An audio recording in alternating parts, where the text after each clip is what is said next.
Hey, how you doing, everyone? I've just been recording a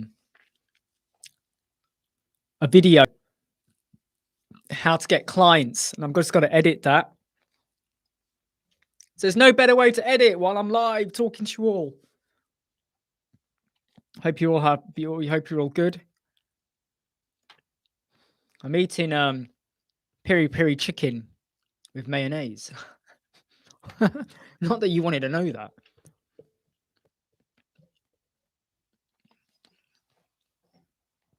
Just sit a bit closer to the camera. Otherwise I look tiny in this seat, don't I? There you go, that's better. How you all doing, Bo? Hope you're all good. Let me just move this down a bit like that. Something like that. There we go. Hey, Ram, how you doing? How you doing, my friend? How you doing? Good day.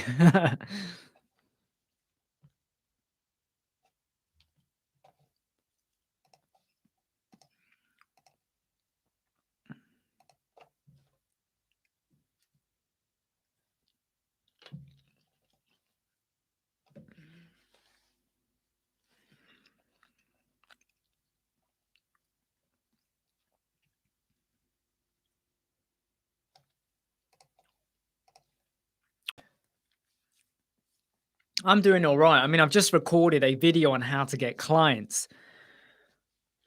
It's 1.5 hours long. There was loads of stuff I wanted to cover. You know, I had loads of notes on what I wanted to talk about and stuff like that.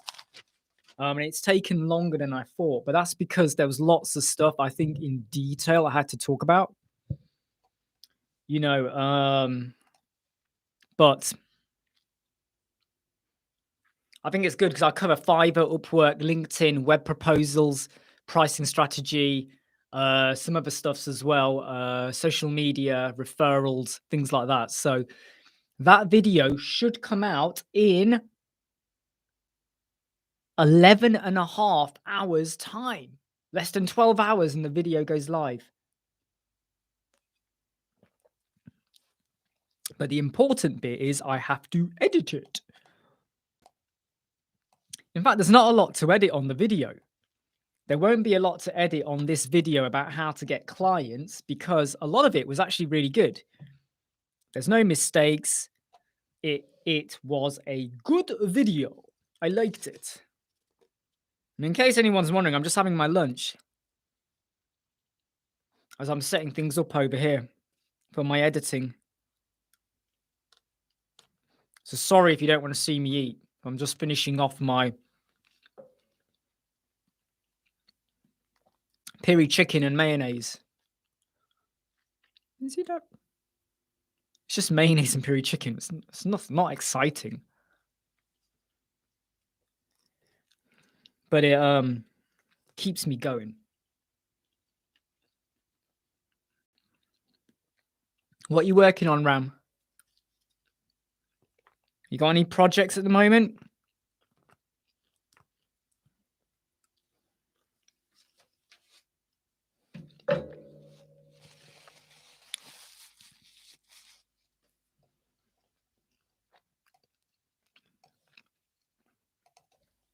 Let's get editing.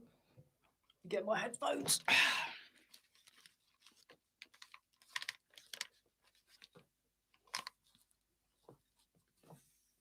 Just get my headphones on.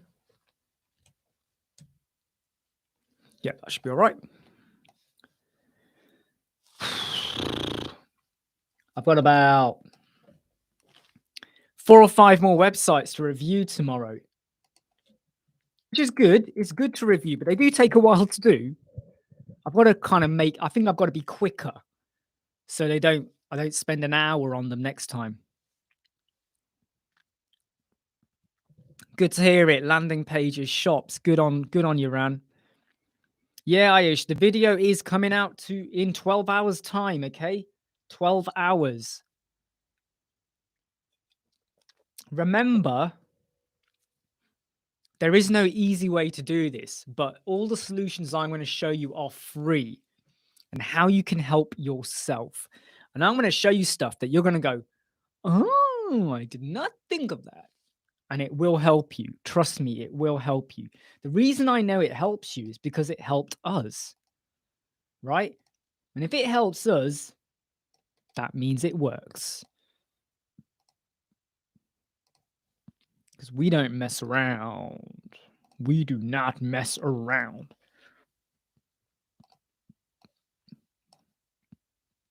By the way, Bomana, is Ayush your first name or was it Bomana? I'm unsure. Is Ayush your first name? And do you go to school, Ayush? So are you studying as well as doing your web design? Because you're 14, you see, and I hope your family are supporting you and looking after you and helping you as well. So what are you doing? Are you at school as well? You know, do you just want to be a web designer or do you want to do something else as well? Always good to have a backup plan, all right? Don't uh don't assume that just being a web designer is going to make you all the money and whatever you need in the world. Sometimes you've got to be just a little bit you might need to have a backup plan in as well. So don't let your education suffer, okay? Study, my friend.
Don't worry, I'm not ignoring you all. I'm just checking the sound quality on this video. I think I've just got to adjust it.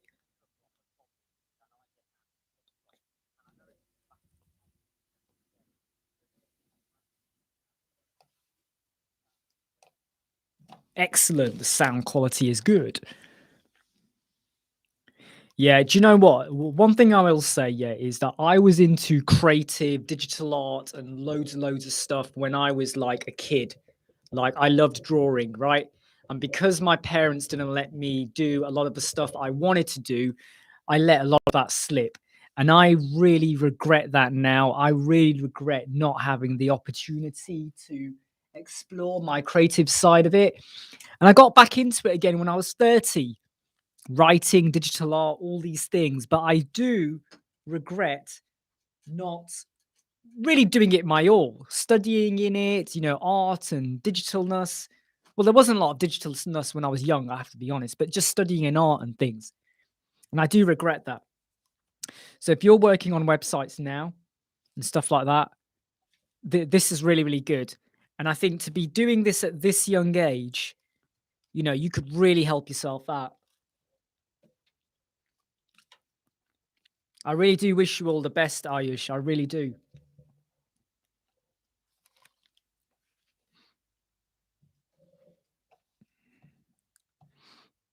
Always do what you love. And if you love websites, do it.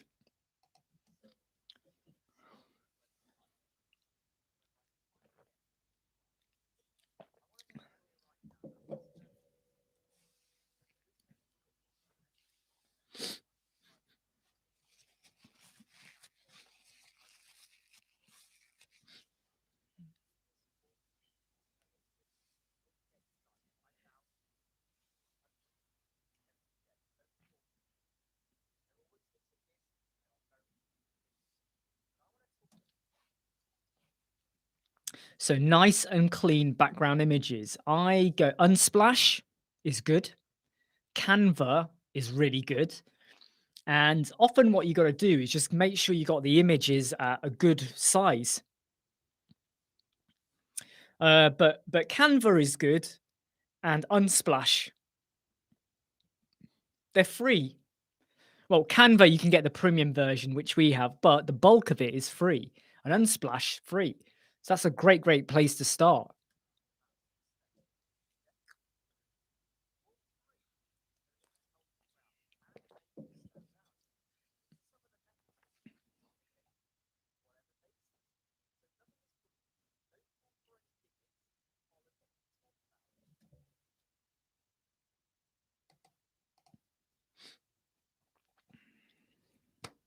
Yes, Canva Pro is good. And if you spend the time to be specific over what you're looking for, you can find some really good images. But Unsplash is always my backup. Yeah, Envato Photos is good as well.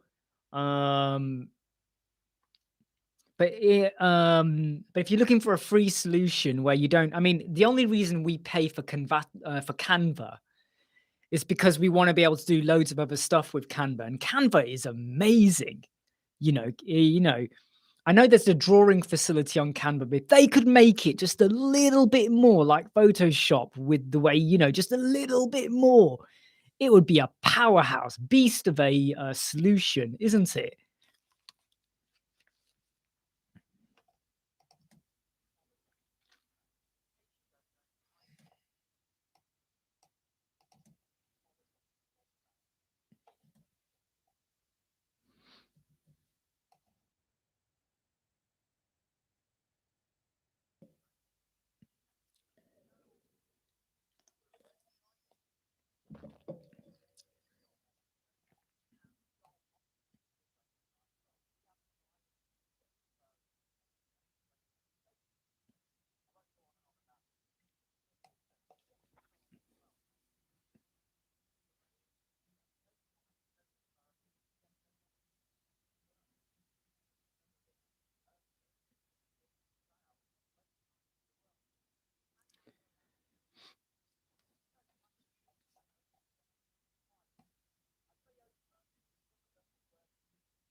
In case people see me and go, "What's he doing? He's just staring. He's not even talking." It's because I'm just playing back a video, how to get clients. Okay, and I'm just editing it, and it's an important video, and I want to really make sure that there aren't any like moments where I need to edit out silences or whatever.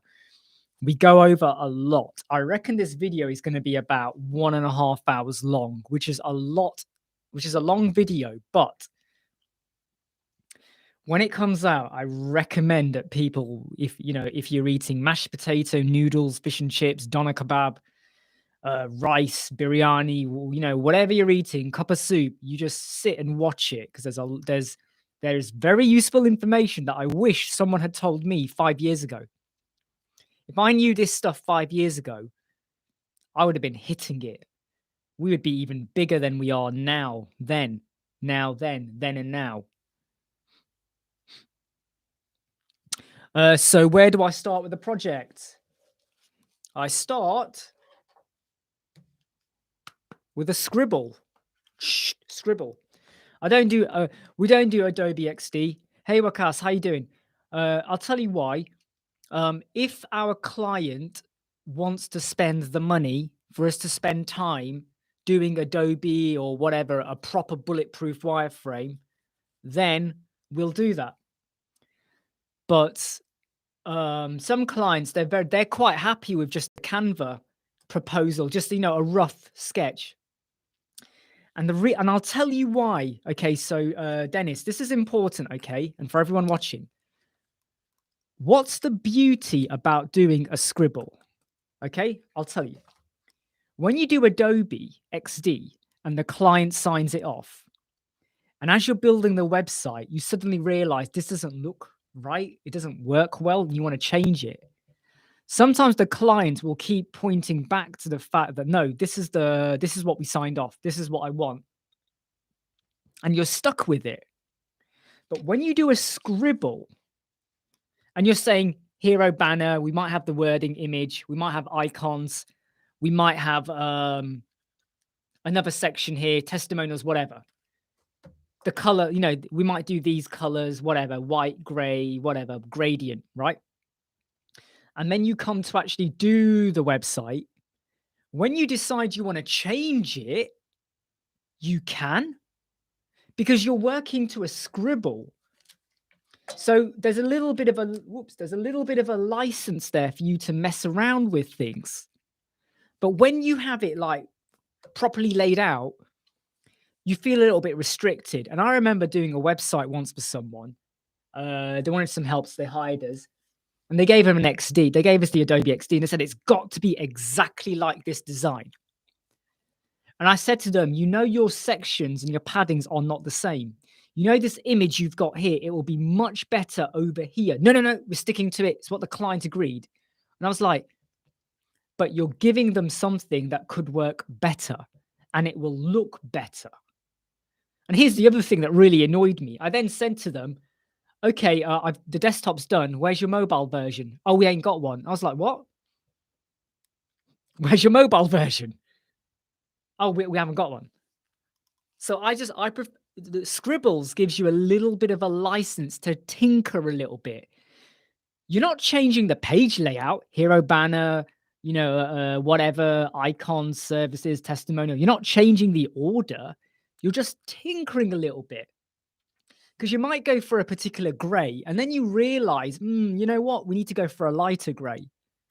Or even swap the color over, the contrast, the accessibility, you know, white on gray, not so good, white on black, whatever, you know. So I have nothing wrong with Adobe XD and Photoshop and whatever designs. The trouble is, though, when a client signs off that design, you're stuck with it. And it then has to be pixel perfect. You know, when designers say to me, it must be pixel perfect. I don't mind that, but I like to have a bit of flexibility. So believe it or not, nearly every single one of our clients, and some of them are high-paying clients, they actually like the scribble because I can scribble, send them a photo, they can scribble, send a photo back. Whereas if we did a XD design, they go, right, can we change it? I have to then change it on XD. Takes time. But scribble, photo, email over, email back, they like, they approve, we move on. Exactly, George, right? They do the desktop and you go, right, where's your tablet design? They go, huh? What do you mean tablet? Where's your mobile? Or are you happy for me to arrange it accordingly? And, you know, it's like, but that's what I just feel like, you know what it's like. You know, have you ever said to someone, you're doing a design of a room, your layout of your lounge, where's your furniture going to go? You just do a scribble, don't you? And you email it to someone and go, yeah, what about this? What about that? Scribble back. It's quick. It's easy. But when you say to a client, here's a design, and then they say, can we change it? You might spend a day changing it, then wait another day for them to come back. But when you just send them a photograph on WhatsApp or whatever, quick and easy. That's the name of the game.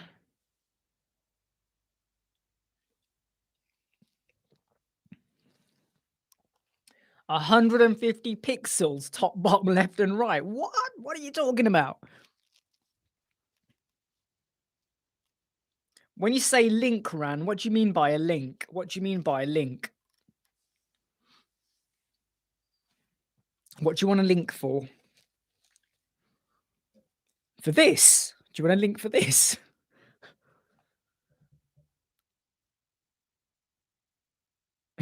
Exactly. Exactly. Sometimes people say stuff and you kind of go, do you even understand what you're talking about? You know, I want my image to be this big. I go, what do you mean by this big? What do you mean by that big? Do you mean 150 pixels by 150? What are you talking about? So sometimes people can be a bit, um, for the app, which app are you talking about, Ran? Which app are you talking about? Oh, do you mean for Scribble? No, when I say Scribble, I just mean this. Pen, paper. You're just scribbling. You're just scribbling, and then you go, okay, da, da, da, da, da, da, da. But if you do want a really good sorry, no, that's all you do. Just a scribble. Scribble, dude, scribble.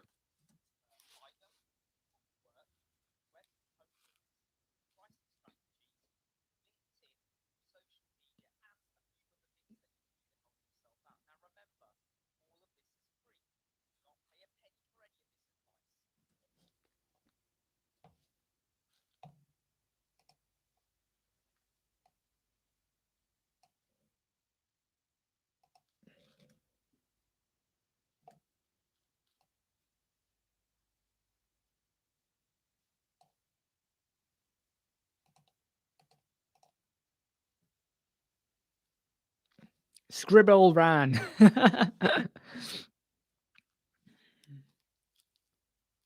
Don't worry, don't worry. I think the way I said it, it might have sounded like it was an app. But yes, scribble. Hey, Kevin.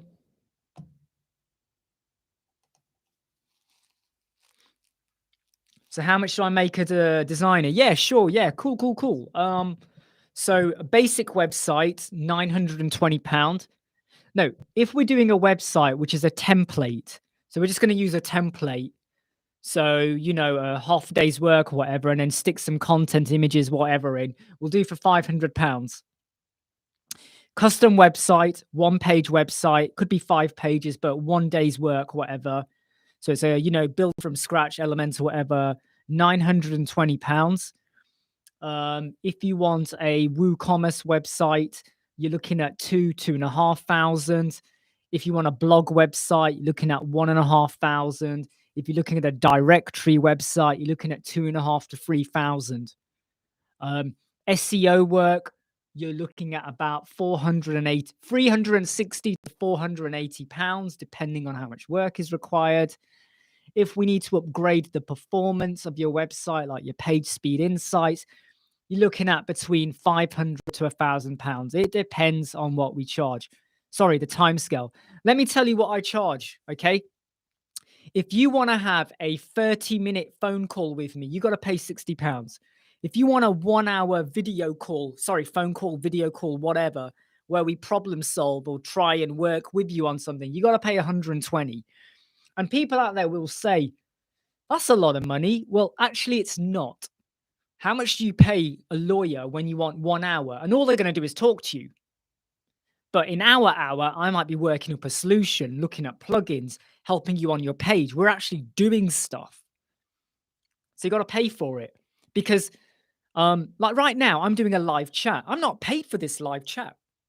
But this is free advice. But if you wanted a one-to-one and we had to solve a problem or whatever, and I know it's going to take me half an hour, 1 hour, 2 hours, you have to pay for the time. Otherwise, you're undervaluing yourself. Imagine I did 6 one-to-ones in a day and I didn't charge for it. That's my day gone. Boom. Right?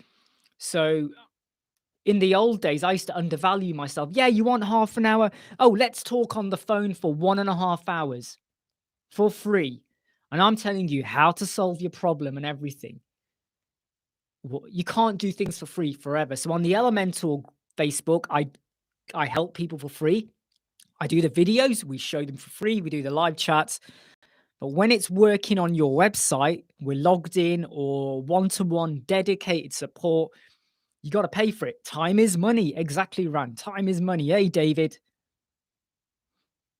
Do you know what, David? It's funny. I think even if I posted it, I'd still be talking about it. Still be talking. But don't worry, in in 11 hours and 15 minutes, how to get clients video will be coming out. I'm just editing it right now. I'm just editing it right now. Making sure it is perfect.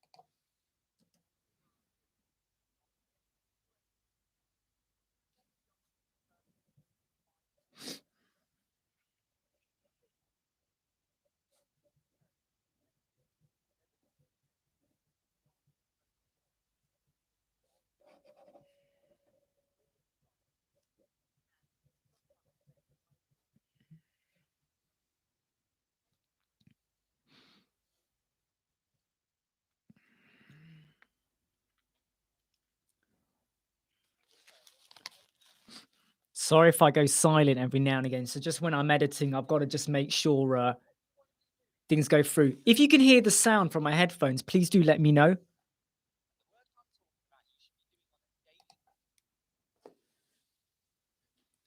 Fan of Master Yoda, I am. Yes, that's more like Kermit actually, or Fozzie Bear. So like Elementor love, I do. Yes. Beware the dark side. I love Yoda impressions. My son loves it whenever I do it. I'll have the teddy bears and I'll be like, "Are you afraid? You will be. Yes, you will be." I love Yoda. Sorry if it's annoying people, but yeah, I'm a massive Star Wars fan. Born in 1978, watched Star Wars for the first time when I was just over 4. So it was about 1982. 1983, I saw Empire Strikes Back, then Return the Jedi. Loved Star Wars all my life. I was so hyped about the prequels, felt let down by the prequels. And then, of course, they did the new sequels. I liked Force Awakens, but Return of the no, not the Last Jedi wasn't good. Rise of the Skywalker could have been so much better. Like Emperor Palpatine, you just bring him back in like that. It was like, oh, for God's sakes, all the MacGuffins, oh, look, I'm going to hold my dagger up. And that's where the whatever it was thing is. Oh, let's go find Exodus or whatever it was called. I can't remember what it's called now.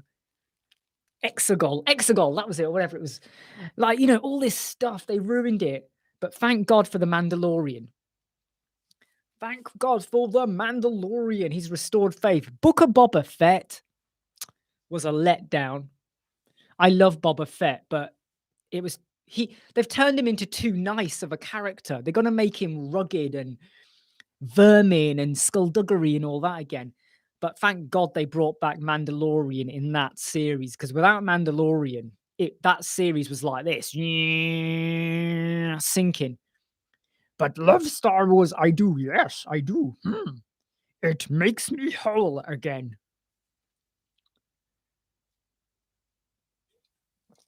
And obviously, we've got R2 just here. This doesn't work anymore. It used to be interactive droid kind of thing. You could hit buttons and its head would move and lights would go, but it doesn't work anymore. Poor thing. And I dare not open it up because it'll probably explode in my face.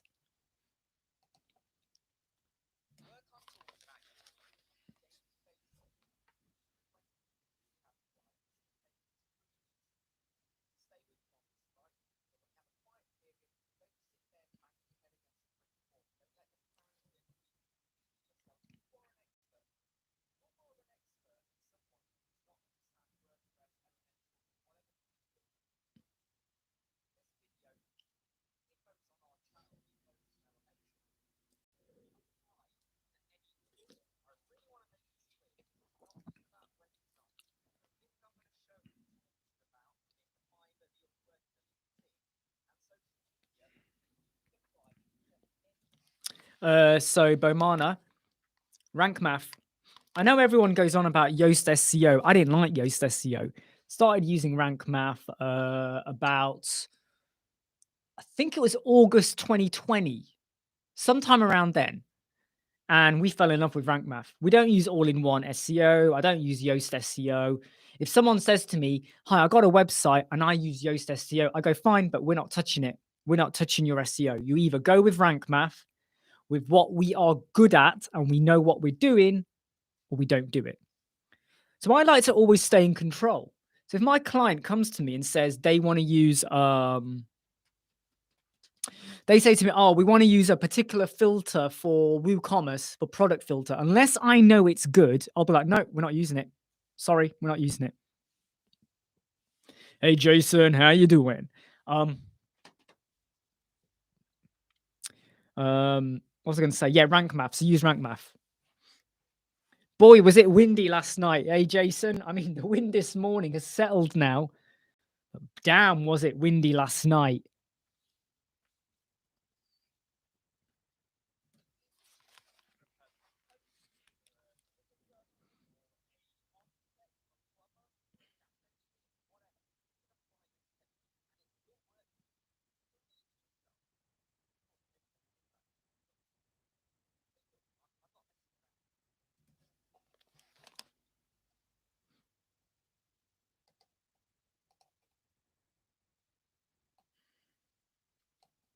Hit the road, Jack, and don't you come back no more, no more, no more, no more. Hit the road, Jack, and don't you come back no more.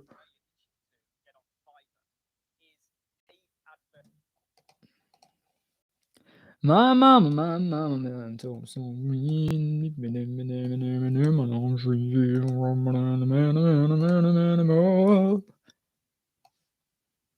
In case anyone's wondering what I'm doing, I am editing a video. It's coming out later on tonight.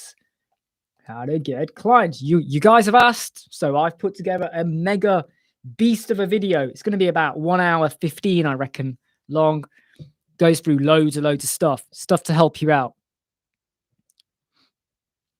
Branches falling everywhere. Oh man. Do you know what? I haven't gone out and checked properly in the garden yet. So I got up today, got up a little bit late, quickly had my tablets. I have to have tablets every day. I had a heart attack in October 2020. My middle artery in my heart was completely clogged up.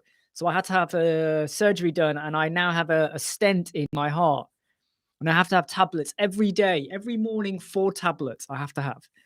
So I got up late, had my tablets, quickly had my shower, got changed, ready, boom, boom, boom, boom, boom, got into here, started recording, took 2 hours to record. After recording eaten, I've hardly looked outside, and I bet I've got branches all over the place too. No, Jason, you go and do what you got to do. Hey, I just talk crap, don't I? You know, how much more crap are you guys going to listen to from me? But please do watch the video that comes out in just over 11 hours time. Okay, how to get clients, how to help yourself get a client. And the video, the stuff I tell you in the video, you could apply to any industry, not just web design. Right? If you're a plumber, gas engineer, logo designer, a designer, or whatever, it don't even have to be a designer or a developer. It could be anything. You can apply this logic and my methodology to anything. You might be a photographer. You can apply this logic, okay? Especially to LinkedIn. Cheers, Jason.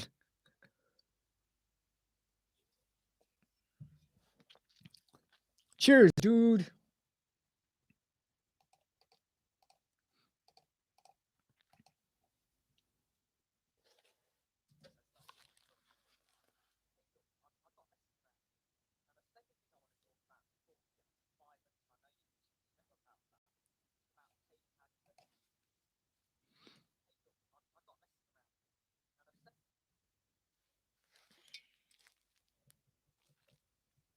You know what's the most annoying thing when you do videos? When you do timestamps.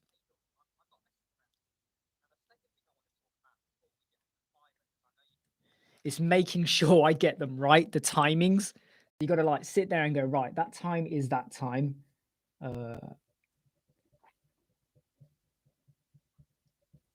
Making sure I get everything in spot on.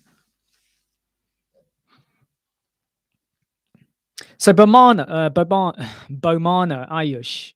Is Ayush your first name or is Bomana your first name? Because I'm unsure. So I don't want to keep calling you Bomana if Ayush is your first name. What is your first name? And because you're only 14, do you just want to be a web designer or have you got plans to do something else as well? Have you got like other career ideas as well?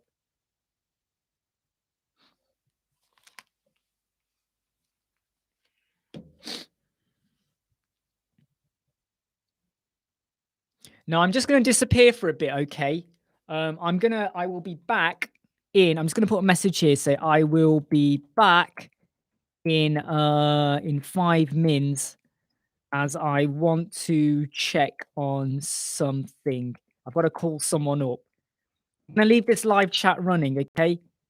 I will be back at 1 p.m. GMT, 5 minutes from now. Okay, I will be back. Okay, so don't go anywhere, anyone. All right, I will be back. All right, just leave this running. I'm just going to make a quick phone call on my other phone. All right, I will be back.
And I'm back. I'm back. Like I said, 1 o'clock. Whoa, spot on. Just a quick phone call I had to make. And just grab myself a chocolate. Feeling a bit low on sugar at the moment. Hey, Charlie. I saw your question earlier, Charlie, about, you know, the different frames. I think that sometimes it's not a bad idea to keep the same frame for consistency, because there's always a danger that if you're not careful, if you start to change the color, people might think you've just copied from someone else then. Whereas if you keep consistency, it can work a whole lot better. So I think consistency is pretty key. You know, so if you're going to go with like a blue color, you just keep that blue color kind of thing. And it's not even a bad idea in the bottom, say, right corner. I just realized this. You know where you got like your frame in the bottom right corner? You got a white frame around the edge. Just above the white frame in the bottom right corner, you just put your company name. Because if someone like sees that image, you know, if anyone copies that image, someone could easily screenshot that and use that on their website or wherever they want, their own promotion. Because all it says is Beach Life Thailand. It's got nothing about your company, but just put something there to kind of reinforce who it's come from, maybe, or what it's all about, depending on what you're using it for. But just bear that in mind.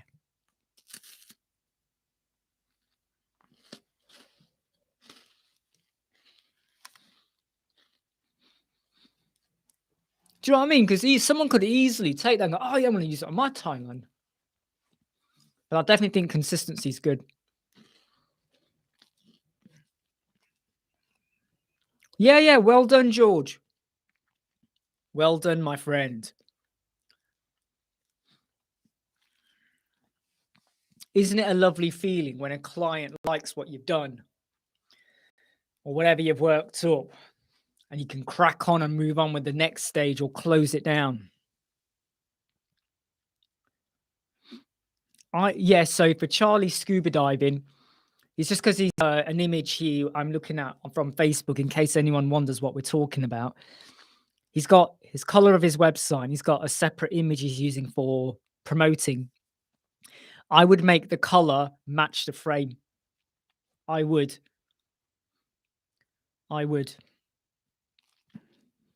Because it links it all back together.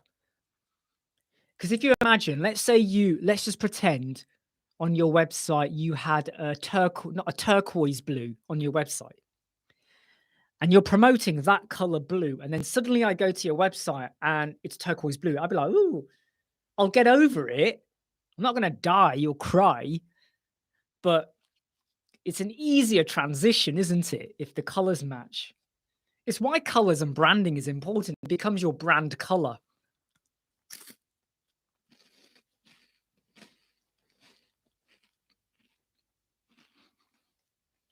Don't worry, Charlie. Don't worry.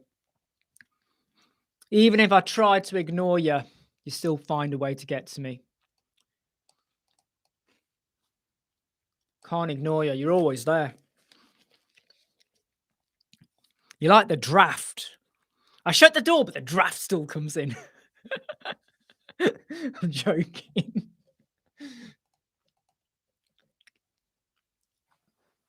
Oh, holy shit, Charlie. 3,200 images. Forget it. Bulk resize photos. No. This is using for your frames, isn't it? Wow. Bit by bit, step by step.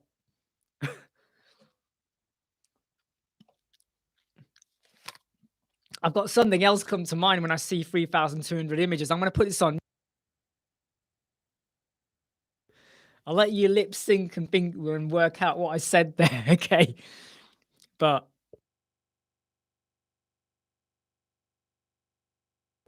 there we go. Back off mute.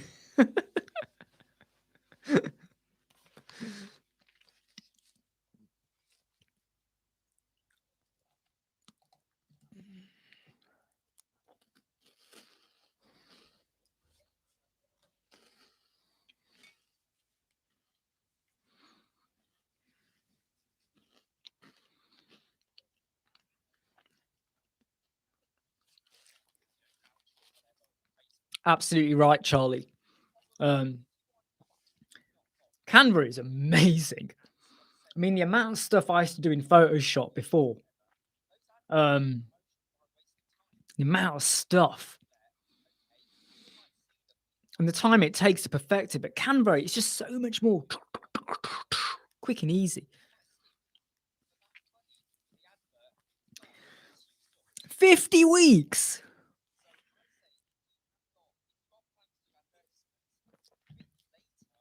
You might as well stretch it to 52. Make it a whole year. Yeah, that's the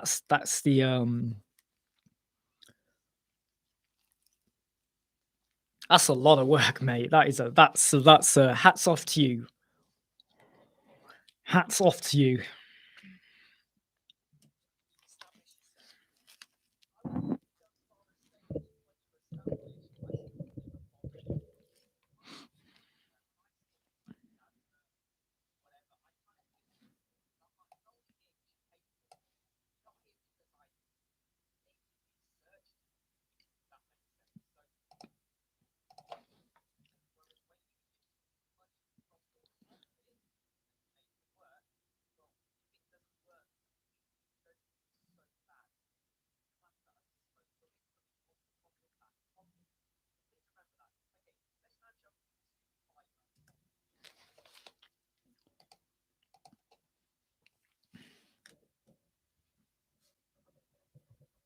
Just writing down my timestamps here as I record because I gotta get these right.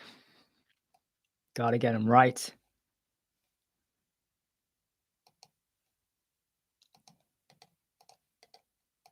Gotta get out.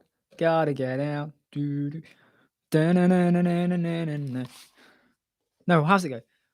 Gotta get out. No, gotta get it. Gotta get up. Gotta get out. I don't even remember where that tune's from. It's not Alf Wiederson Pet. No, it's not that. That was Living All Right. Living All Right. That was Alf Wiederson. So what was Gotta Get Up, Gotta Get Out. What was that from? Can't remember. Hey, look, Jason, you take care, all right? I might still be running. Until 3 p.m. I think. I don't know. I'll see. I'll see until I drop dead. I'll see. Take care.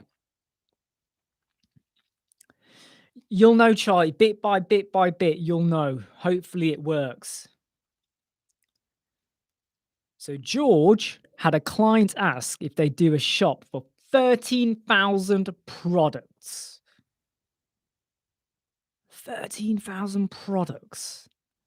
But I would need to go to Amazon, copy the images, prices, and attributes for 200 euros. I would charge 30 euros per product. That's what I would charge. 30 products. And where was this client based? Go on, tell us where this client was based. Where was this client based? Come on, I want to know this. Were they UK, US, Australian, Papua New Guinea, Borneo, Russia? Where were they? Where were they? Where were they? You take care, Jason. Be careful, whatever you're doing. Cyprus. Can you think of anyone, George, that would have done that for $200? I think, look, I'm being really serious here. Even someone from Fiverr would not do 13,000 products for $200. Hold on. Let me give you something. If the client spent time completing the CSV Excel sheet, for WooCommerce products, the Excel spreadsheet, if they did that, fine. Then I'll do it for $200. We import it. But I would expect them to complete it. Amazon, were they even their products? Or were they like catfishing stuff, images? Oh yeah, we're going to sell MacBook Air. And then when we deliver it, we're just going to give you the Air without the MacBook. Here's Air, oxygen, have it. Sorry, the MacBook was a typo. Were they even their products? 13,000. I'll tell you what I would have said to them. Look, I'm going to mute and I'll tell you what I would have said.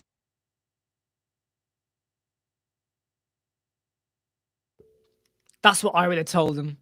I don't care if they never talk to me again. I would have told them to do one. I can be brutally honest with clients. I've had clients where I've just said, sorry, mate. You know, I'm not working with you. I'm not. When they really annoy me or get me really irate, I go, sorry, man, I don't care. I don't care. I don't care if you tell your friends never to work with me. I don't care. I'm happy with my reputation. You need to sort your mindset and attitude out, not me.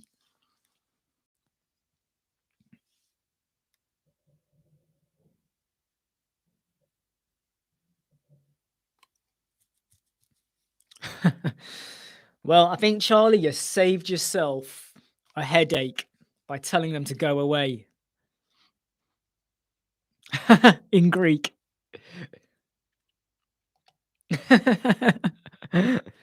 Oh, yeah, believe me, yeah. The amount of times I finished talking to someone, I finished a phone call, and I'm like,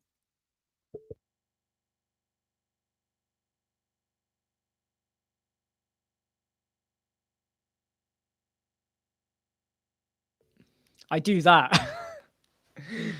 I had to put it on mute, by the way. I hope this isn't working and you guys don't hear my expletives.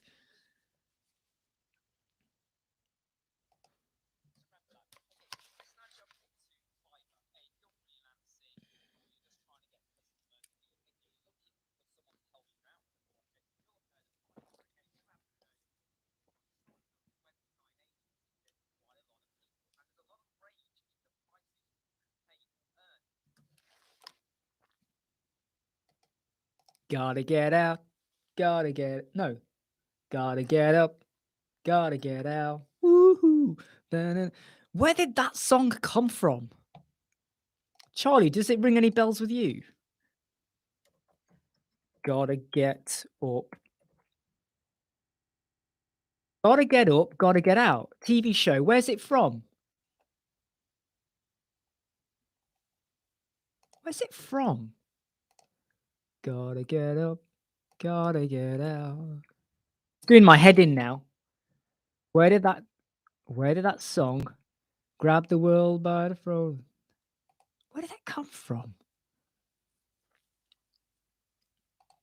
I'm literally right now Googling where that song came from.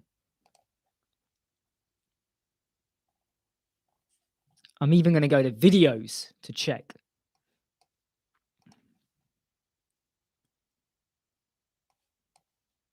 It was from a TV show. I know it was a TV show. I just cannot remember what it was. Does it? Gotta get up, gotta get out, gotta let the something down. Gotta get up, gotta get out. Got to get up. Gotta get up. What was it? Gotta get up, gotta get out. Gotta get up. Got to get up, got to get out. TV theme.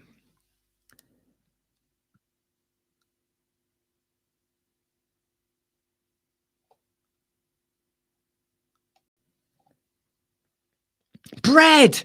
It was Bread! It was the theme tune to Bread. That was it. Bread! That was it. It was Bread. It's just come back to me. That was a really good show. Really. That was a good show.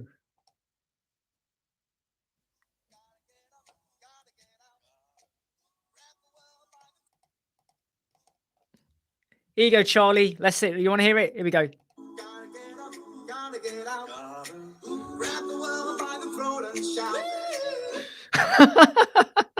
Did you hear that?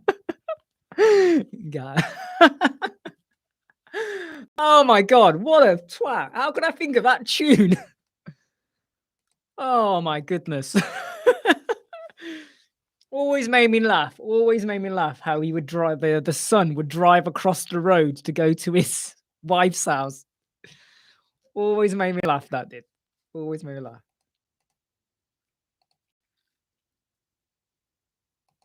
Brilliant. Brilliant.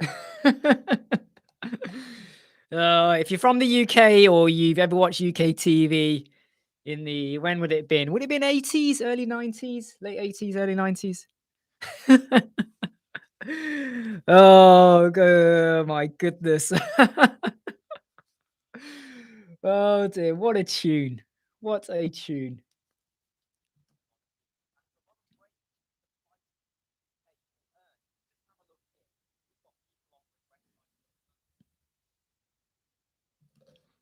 Yeah, 86, 91. Such a good show that was. Such a good show.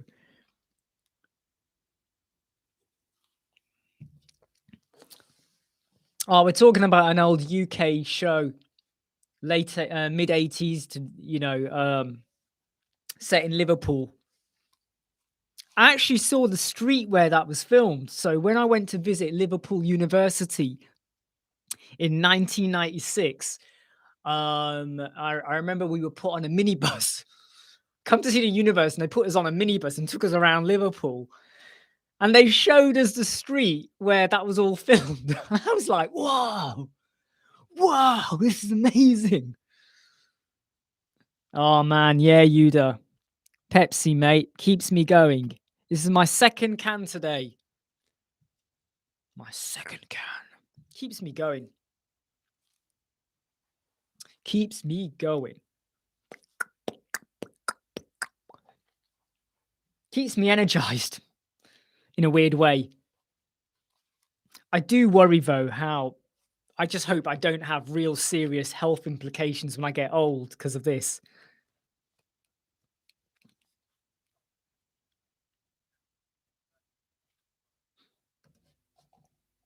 What are you doing, Yuda? Are you working on anything? Websites? You just joining in? What are you up to, mate? What are you up to? Charlie, believe me, yeah, you know when you say that like workload goes up and down, I've been live for 58 minutes now, and this video I'm editing is 1 hour 25. 1 hour 25. I'm only at the 6-minute mark. It's been 59 minutes. I've edited 6 minutes. What the hell's it's gonna take me like I've got to get this video edited and scheduled and uploaded before midnight tonight. But you know, it's God's sake, 6 minutes. I can't help it. I love talking.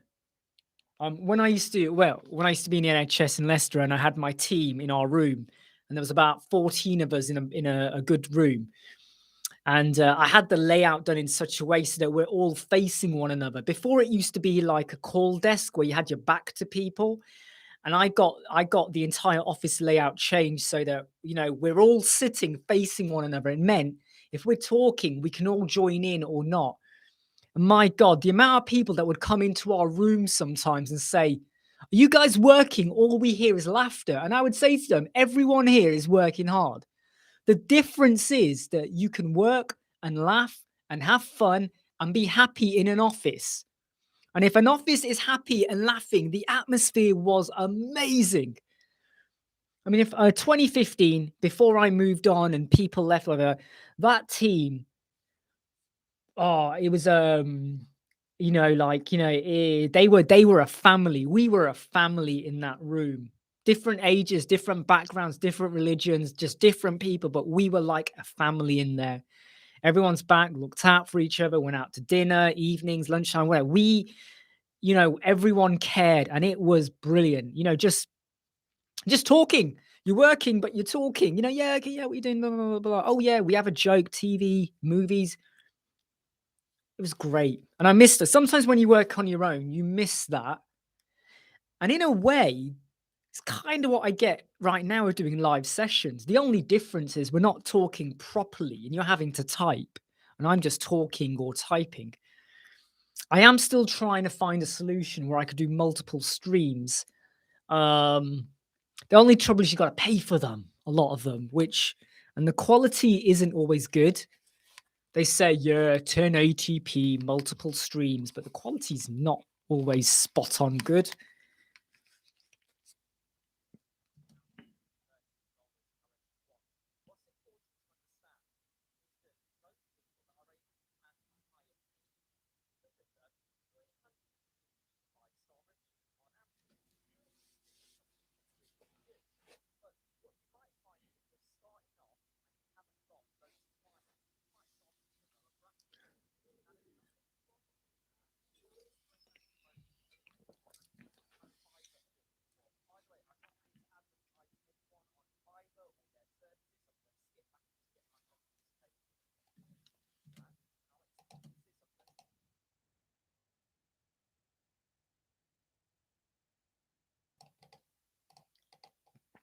Gotta get out. No.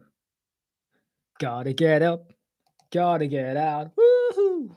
Na-na-na-na-na-na-na. I'm a child of the 80s, I am. I'm a child of the 80s. Alf Wheatus and Pet, the original, loved it. They wouldn't do stuff like that on TV now because everyone will bloody complain. Cancel culture.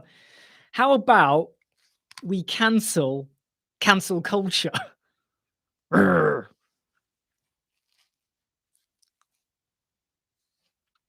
80s. It wasn't all good, but it was good, good, good.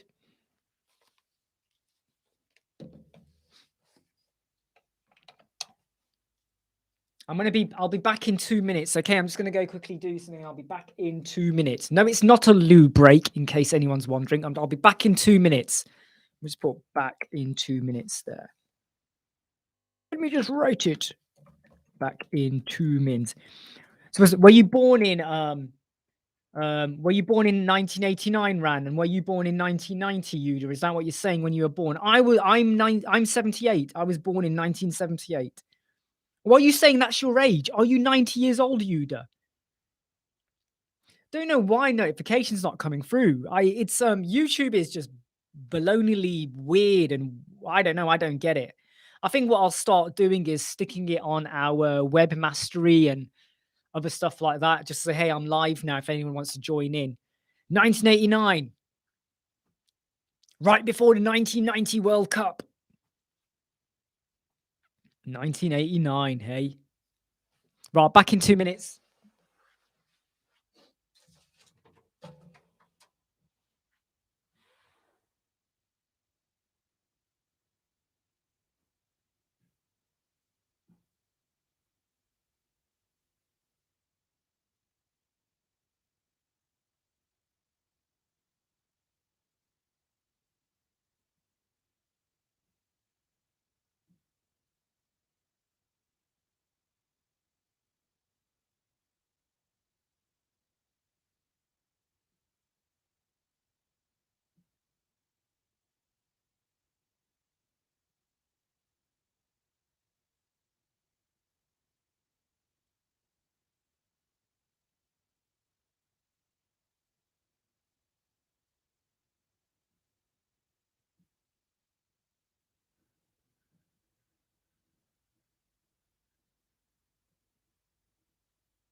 think that's the one thing about whenever you go live.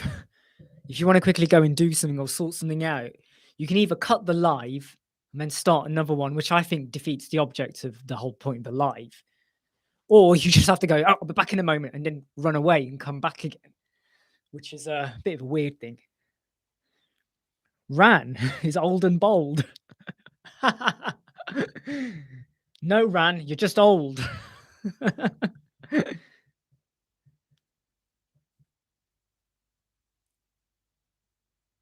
1971.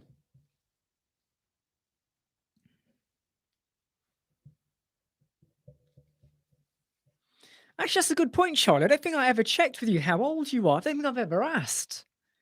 1971. So you're 51. 51?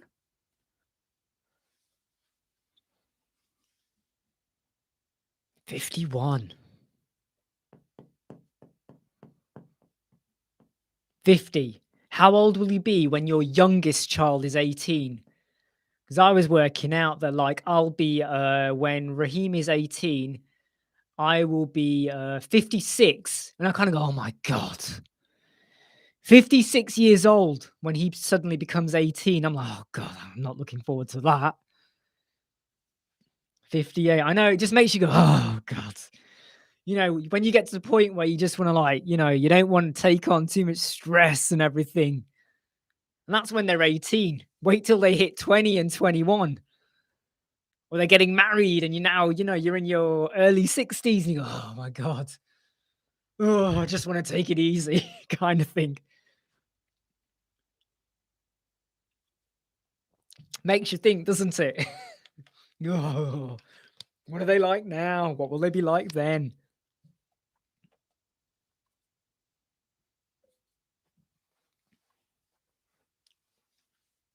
Is your son doing okay, by the way? I've never asked you about your children. He's doing okay. Has he got career aspirations or ideas? Hey, Shabam, how you doing?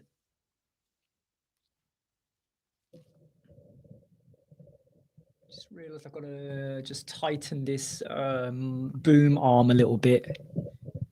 But it's okay at the moment, which is fine. That's okay.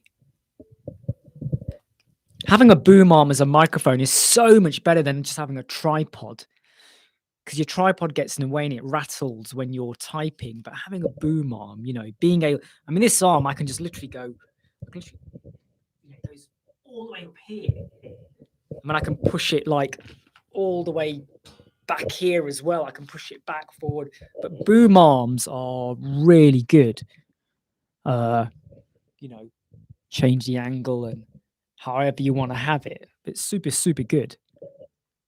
Super good. Sorry, you're probably hearing interference as I do that. A levels next. Good luck. Good luck. I hope he makes the right career choice or is thinking about the right A levels to take. I wish I'd done drama. I always had a dream of wanting to go into like acting, doing stuff like that. Yeah, just acting. I wish I'd done drama. I really do. I blame my mum and dad. I blame my mum and dad for that.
Hey Jimmy, how you doing? Ooh. Hey Jimmy, how you doing? Hey Eric, and thanks for the photos. Thanks for the photos you sent of your meal. Looked tasty. And yes, it was hot. You know, whenever I go to an Indian restaurant, I am I'm so rubbish. I always pick sheikh kebabs and lamb biryani.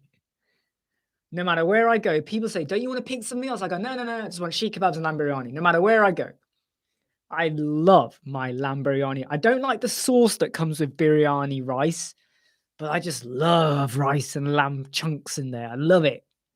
Love it. But I don't eat as much anymore because I like to watch how much carbohydrates I take in and stuff like that. So I don't eat as much carbs anymore. But yeah, I love if you put a bowl of lamb biryani, a massive bowl, I'll be and when I regret it the next day when my tummy is like out here.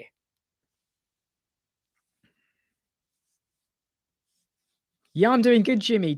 I'm editing a video, or I'm trying to edit the video. It's the one about how to get clients, and I'll be releasing that midnight. So it'll be out in about 10 and a half hours. It's going to be a good video. Loads of tips, loads of hints, things to watch out for, and good practice that I recommend. So Ran, the Alessi theme for shop. Not seen it. Not seen it. Let me have a quick look. Alessi theme.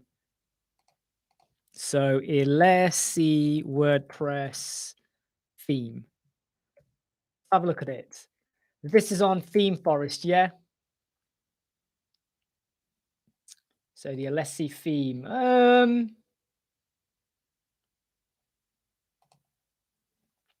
So when I look at it, if I'm honest, right, I'm looking at it right now, I'm previewing it.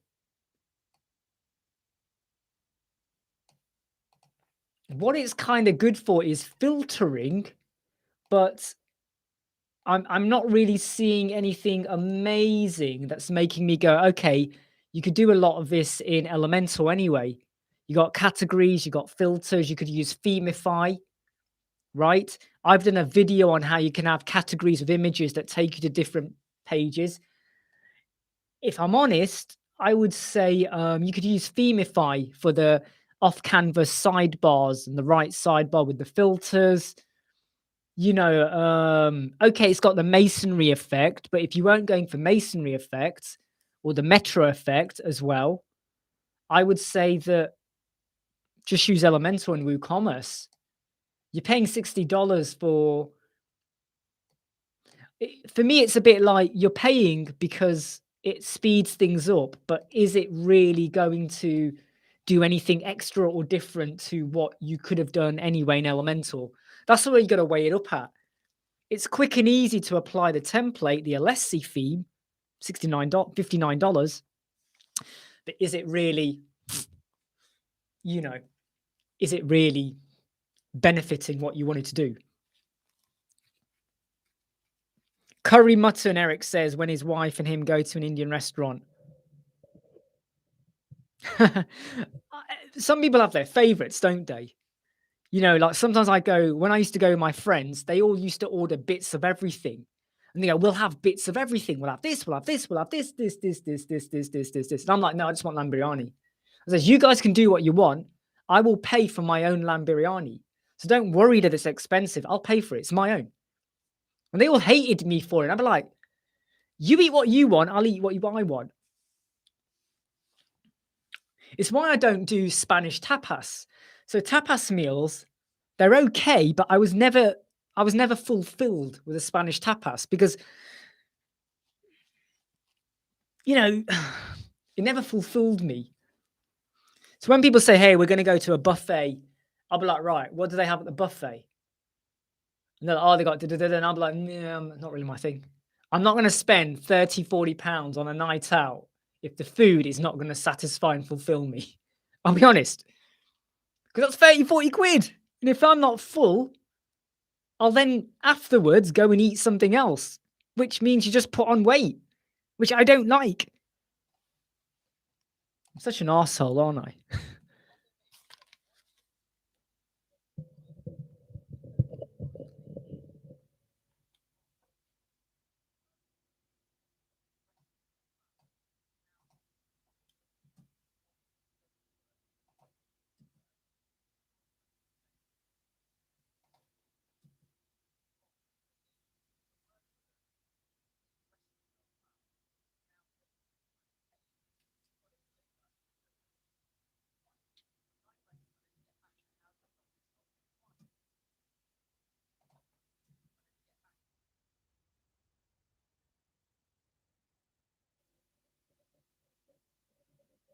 how to help yourself on Fiverr. One of the subjects of this video. How to help yourself on Fiverr. How to help yourself on Fiverr. Well, you don't use it. Yes, you do use it. How do you help yourself on Fiverr?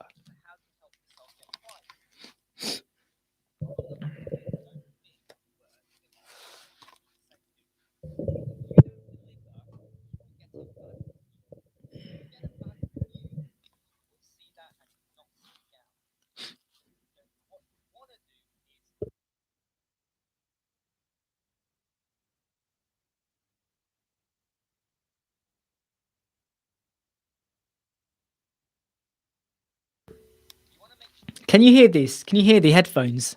Let me know if you can hear the headphones.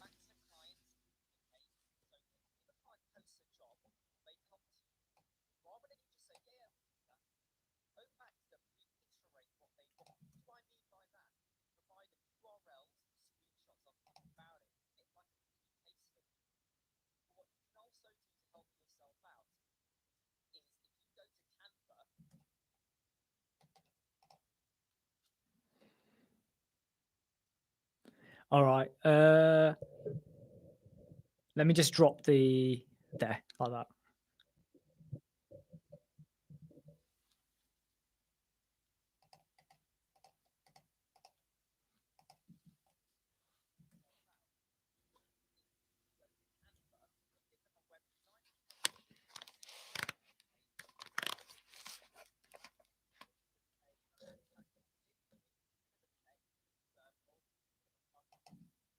Whoa. Didn't want to do that.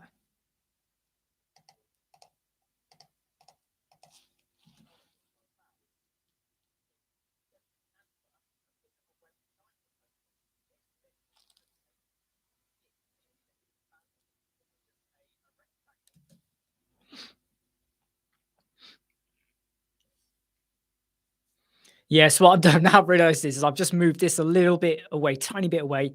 And I've just realized, well, the sound is coming from here. So that sound is connecting. And if I do this, now the sound is all on that side. So I should have been doing this anyway, because I want the sound just to go to this. Let me tighten this around my neck. Let me strangle myself. Like that. I just want it to go to that ear anyway. So that is better.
Editing is painful sometimes, you know. Any of you who create videos or are planning to create videos, editing can be painful because sometimes you put all your attention into the video, watching it, listening it, playing back, stitching bits together. You lose track of what else is going on.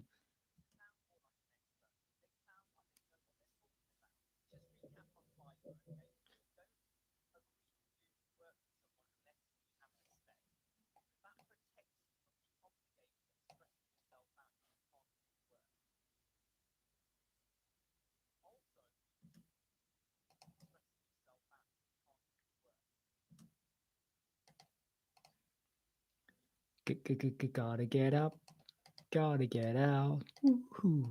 I don't even know the words.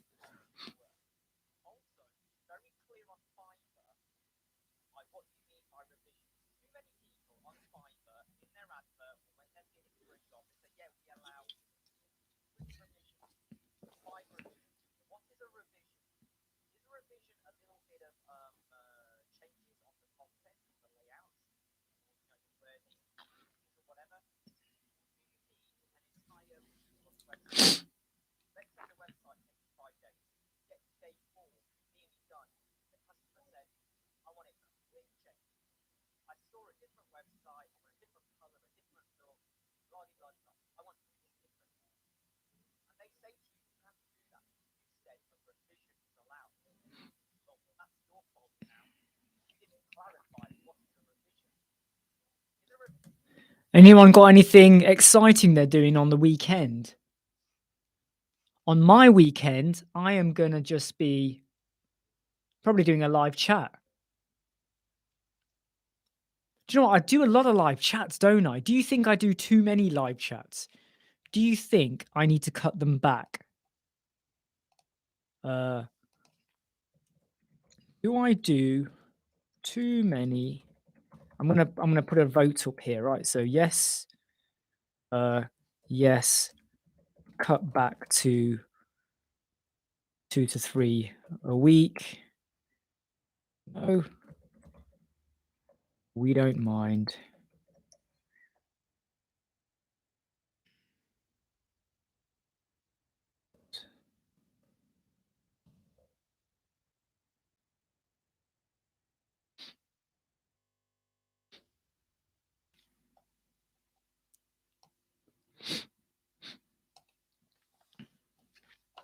It's always worrying a little bit, like you think, oh, should we do more? Should we not? Should we do more?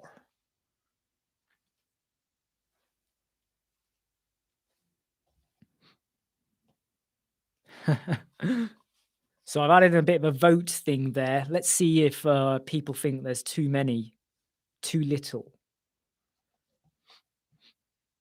I like doing them. It's a form of informal engagement, and it means I can be more honest sometimes because the people watching it want to be here. Whereas when you do a YouTube video, there might be someone who's not subscribed or following me who don't really know me, and you don't want to put them off if I start going, hey, you don't do this, don't do that, and act crazy, whatever. So I can be more me. This is the real me.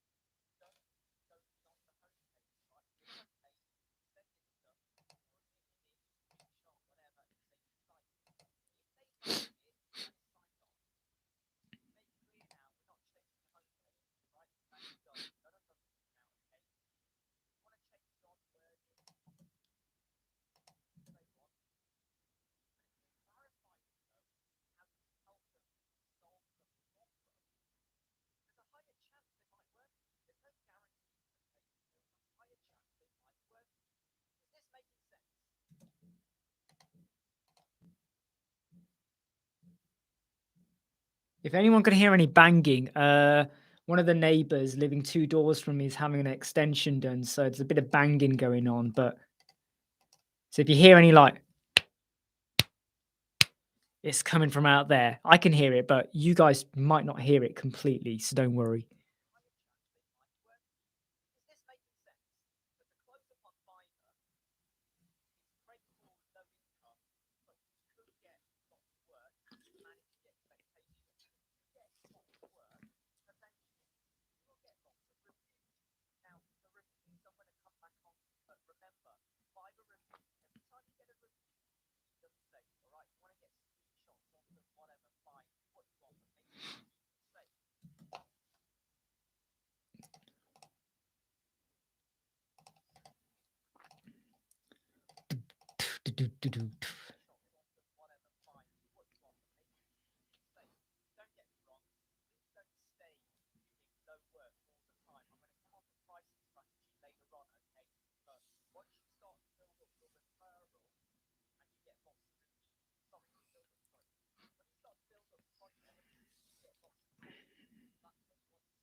Sorry to hear that, Jimmy.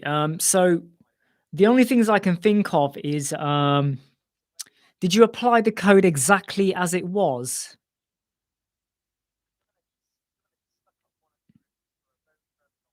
Ah, right. I can use the Elemental version.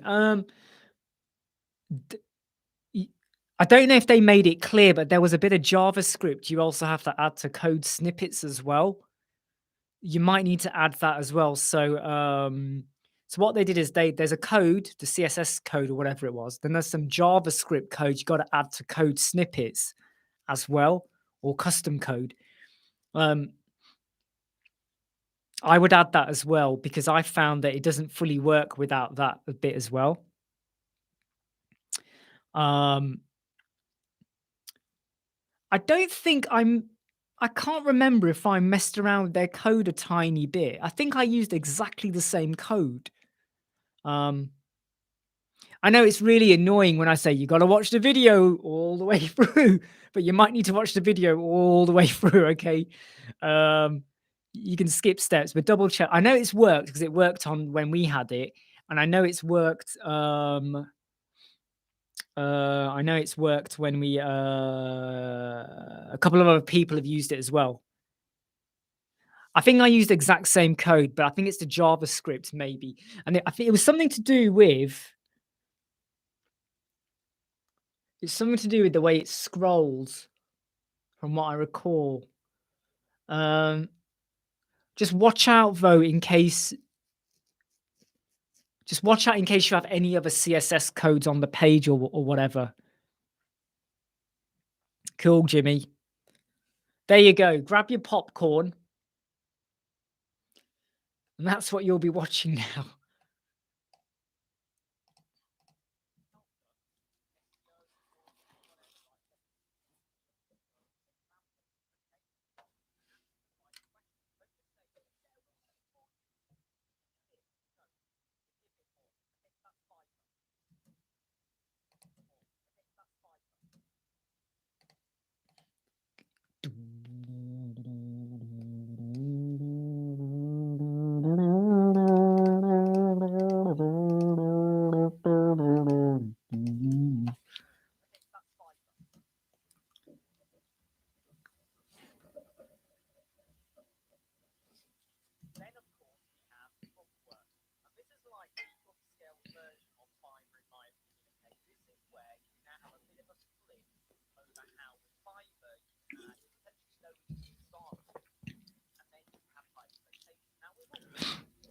No, don't worry, Jimmy. I don't know everything. I just do what I can do, and just try and pass on tips and hints and tricks and hacks just to help people out. I think that's what we all need. We just need to have someone that we can bat an idea off with, or just get a second opinion.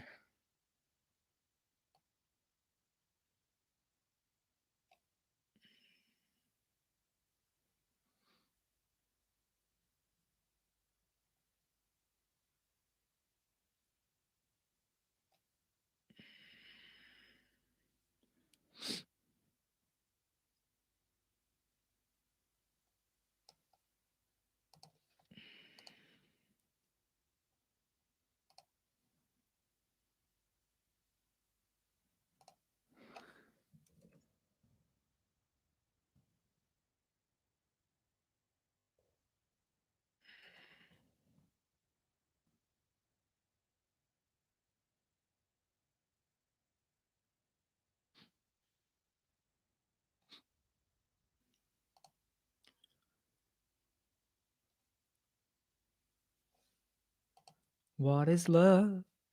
Baby, don't hurt me. Don't hurt me no more.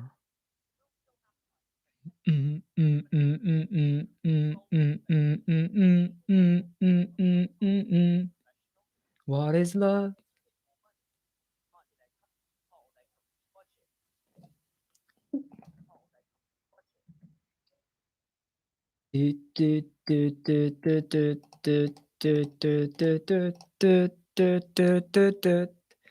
What is love?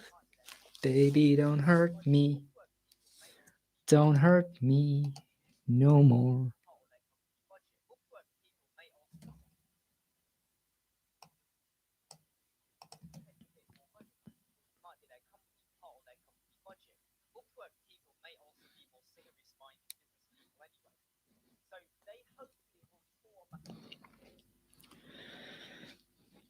Oh man, the early to mid 90s. Wow, the music. I mean, some of the music when you hear back now, you say, ah, it's a bit cheesy, but like, Dr. Alban, It's My Life. It's my life. It's my life. Like, um, used to go, It's my life, take it or leave it, or something like that, I know. And then you had Culture Beat, calling Mr. Raider, calling Mr. Wrong, calling man insane, man insane. I know what I want. I used to love that stuff. And then you had like Rhythm is a Dancer. You know what I mean? Like what was it? What was it? Spin Doctors. How that song? One step. Dun, dun, dun, dun, dun, dun, dun. It's what I got now. Dun, dun. Stuff like that. Spin Doctors, I think it was. KLF. KLF. Uh-huh, uh-huh, uh-huh, uh-huh. Bow, bow, bow. KLF's gonna rock ya. God, I loved all this stuff. What a time with music. I understood the words. Even the videos were okay. These days now, music videos, people, objectifying women, people just, it's all a bit, it's okay, but God, what a time. What a time. Hey, Mike, how you doing? Hey, yeah, go on, fire away. I mean, I might not know the answer for iframe and someone else might be able to answer, but yeah, please fire away your question. God, I could go through so much music. Or, I don't know if I should sing this song. I'll probably get it wrong. Informer, me on a blame. I lick your bum bum now. Take the -6 and Amazon, someone out the lane. Did anyone even know the words? No, bum bum down. Oh God, music, mate. In a Circle, when Bad Boys first came out. Bad boys. And then there was a la la la la long, a la la la la long, long. Woohoo! Girl, I'm gonna make you sweat. Sweat like you can't sweat no more. And you're gonna cry out. Dun-dun, dun-dun-dun-dun-dun-dun-dun. Here comes the hot stepper. Bloomin' heck, man. 90s music, 92, 93. What a time. And the Beautiful South. Oh, I love the Beautiful South, that album they did. Oh, I loved the Beautiful South. I'm gonna have to get the Beautiful South album. I have to listen to it again. Been a long time since I listened to that stuff. They were wicked. Oh, hey, Doton. Review for the Akoso. Made some changes. I'd like to ask for an unrelated question. Yeah, go for it. Ask your question. When I do live chats, we can talk about websites. We can talk about anything. We can talk about politics, religion, people, life, countries. But we have to be careful we don't offend anyone. So we've got to be careful. But we can be honest people on these chats, all right? I mean, look, right now we're talking about 1990s music. Hello, welcome to 1990s music. Your truck driver driving at night. Does anyone remember the Fast Show? Hey, this is DJ. What are their names again? Hey, welcome DJ. I can't remember the name now. What else did I used to like in 90s music? God, that was good stuff. Oh yeah, there was that other song. Ba day, ba wala dan da ba day, ba wala dan de stop. Ba day. Quench. Oh, Beautiful South, man. Their album. Was that the album name? Quench? Was it Quench?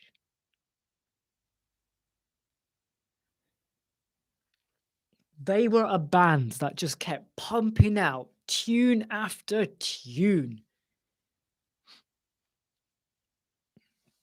Loved it. Loved them. Loved them. God, I've got to listen to that again. That's what I'll be doing when I finish the live chat. I'm going to get that on. 1998. What was the album before that? There was one before that as well, wasn't there?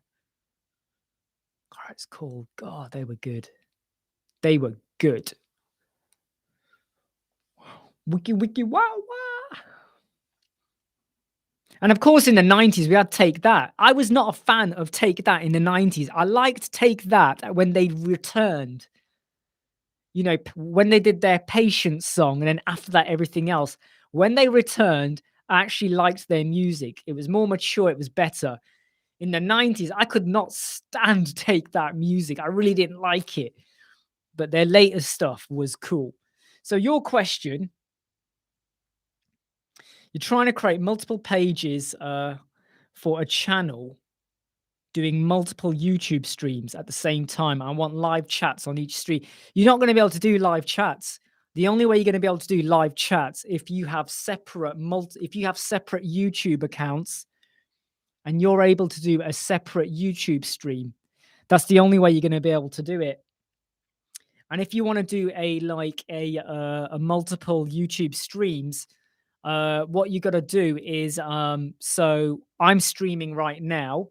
I would go to my YouTube channel, and then underneath the video there'll be the embed code, and you have to do the embed bit, and you can embed it, but you're only allowed to do one live stream from your account. So what you'd have to do is you would have to set up different Google accounts, or however you do it. In fact, you could do it on multiple accounts. You'll have to open up your different channels and embed them. But I tell you what, you are hitting your bandwidth big time on your website. You do that, you're going to be choking it. Literally, like Charlie says, choke 1990. You're going to be choking the system. So I haven't done it, but I would say you got to test it. Start a couple of live streams. You might want to make them private or unlisted so no one can see them. You then get the embed code, put the embed code on your website, and then you do it. The problem, though, here's the problem. Every time, so look, I'm only doing one stream at the moment. I used to stream to Facebook, LinkedIn, Twitter as well. But when you use StreamYard or Streamlabs or any of these services, the quality goes like that. It wallops big time. All of them will say to you, yeah, 1080p. 1080p when you're like that, right? It's not proper 1080p at all. And Facebook wallops your quality anyway when you stream. It proper compresses it. So I only do one. Oh, your question, yeah. So I would say, yeah, if you were going to do like say 4 streams, maybe, but I would say, why do you need to have 4 streams? But let's say there's a reason. Okay. The address for that stream will change every time you do a new live stream. So tomorrow's live stream will have a different embed code, a different code. There'll be a different code all the time, unless you do OBS. So if you're using OBS and you're doing your YouTube video, you could stream it that way. But then I haven't done that method yet where I then embed it onto a website. So I don't want to say exactly what I'm saying is right. But now 45, is that your upload speed is 45 or is that your download speed? So is your upload speed 45 megabytes per second or is that your download speed? Is that your upload or your download? Just be sure of that. Damn, I've got 24 emails I haven't read yet. This is what happens during a live chat. Get rid. Whoops daisy.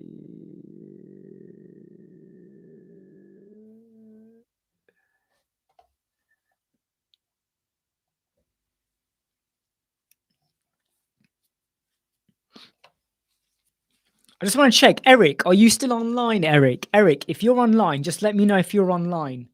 Eric Lopez, are you online?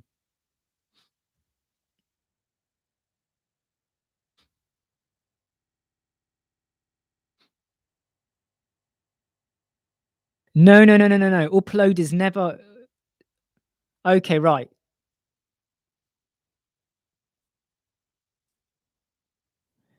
Okay, can you run a speed test? I think you need to go to... Can you go to Google and type speed test, right, and do a speed test because are you sure it's 20 megabytes per second? Because upload is never really half the speed of download. Upload is always a lot less than that. Just double check though, okay? Because you would need at least, in my opinion, 9 to 10 megabytes per second upload for one good quality stream. Some people say 6 to 7. I say 10 because I've done it before, and I would always say 10 is your benchmark. So just go to Google, type speed test. I think Mike is on the right path here with what he's saying about the speed. I don't know what you think, Mike, but I would say at least 10 for one good quality stream. Would you agree with that? So go to Google, type speed test and run your test and then tell us what is the download speed and what is the upload. Because just because your company says to you 45 megabytes per second, when you actually test your download, you might be 40, 35, 25. Happens. Where I live, right now in where I am, my download speed when I test it is 380 megabytes per second. My upload speed is about 40. No, it's not 40. Sorry, it's 38. It's 38. Just goes to show wicked download speed. Upload speed, not so good, but it's still about 38.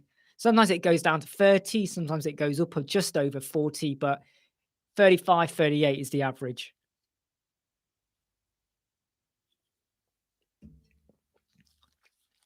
Eric, are you online? If you're online, Eric, I'll do a quick review of your web page, but only if you're online.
Edit, edit, edit.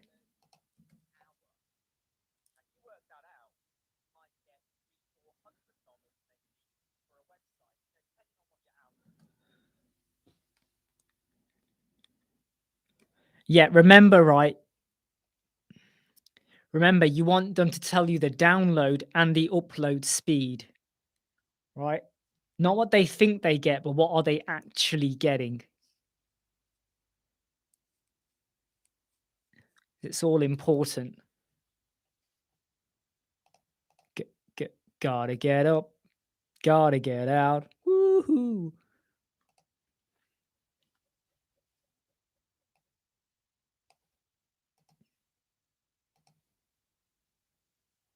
And of course, one of the greatest songs of the early 90s, you know, and the poor guy's left us now. Meatloaf, I Will Do Anything for Love. What a tune that was.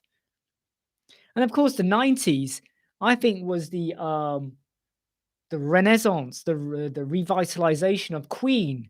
You know, after Freddie Mercury passed on, Bohemian Rhapsody. We've got to thank Wayne's World for that. A lot of people don't like to admit that, but I think it was because of Wayne's World that Bohemian Rhapsody got the love that it did, the song. Before that, it was known, but it wasn't as popular. Did you know this? It wasn't a very popular song. Wayne's World helped kickstart that. And I think it like kickstarted people rediscovering Queen and all their music again and stuff. Oh, that's cool, Mike. Live streaming for churches. Ah, yes.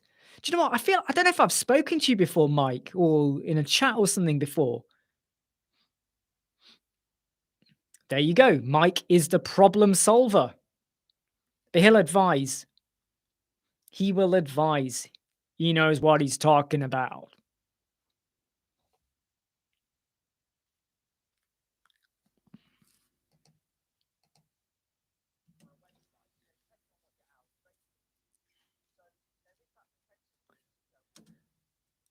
You don't need to know this, guys, but I really feel like having fish and chips tonight and a doner kebab. What is wrong with me? I really feel like fish and chips and a doner kebab tonight. God, I'm crazy, aren't I?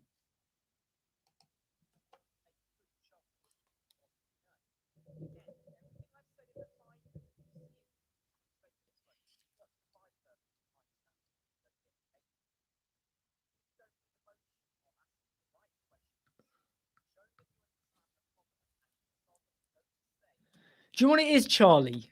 So today in the morning, I had like tiny bit of peanuts, just to make sure you heard that right, peanuts, right? And then I had this like piri piri chicken, just a bit of chicken with mayo, and I might have some more peanuts later. And then I won't have a good meal in the evening just because, like, look, I spend so much time sat. It's one of the problems as web designers, developers, whatever. We spend so much time sat. So I don't like to eat a lot, but then my appetite really goes. My appetite really goes. Kebab last week, first one in about 4 years. Why, Jason? Are you conscious of your weight, or you don't like kebabs, or just what's up with the kebabs? Why did you not have it for 4 weeks?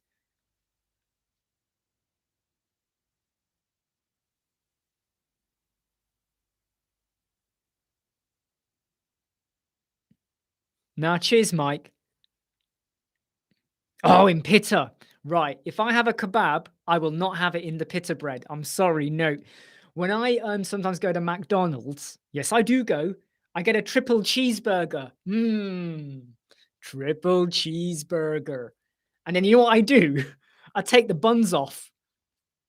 And once someone said to me in McDonald's, why don't you order it without the bun? And I said to them, if I order it without the bun, they never put the sauce on properly. So when you order it with the bun, the sauces are done properly. So then I take the bun off and I give the bun to my son. He loves chicken nuggets, and sometimes he puts the nuggets into the bun. So he's happy and I'm happy, but I don't have the buns. I don't like eating bread a lot. I don't really eat potato. I don't eat pasta. I love lamb biryani, but I don't eat rice a lot. I'm just very conscious of carbs.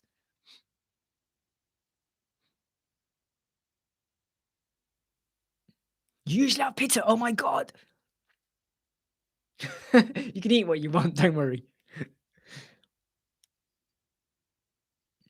Yeah, good question, Charlie. I nearly bought IKEA. Have got this amazing IKEA.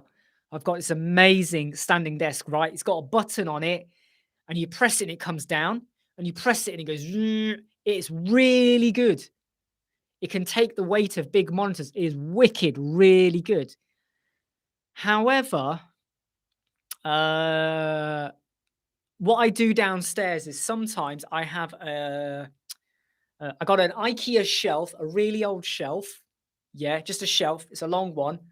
I got some legs from Amazon, and the legs are about 35, 40 centimeters. I bet they're 40 centimeters high. I attached 4 legs to the shelf. And then sometimes, if I want to stand, I just put the shelf on my desk and stand. And the shelf was like, I don't know, £10, and the legs were 20 pounds, but 30 pounds, I think, from Amazon. But for 40 quid, I can just put it on my desk. And because it's quite long, I can put my keyboard, my mouse, my book, and then my monitor, I just lift it up a little bit. You know, when you have a height adjuster, you just lift it up a bit. That's it. 40 quid. And then when I want to sit down, I just put my stuff back, take the shelf off, job done. 40 quid.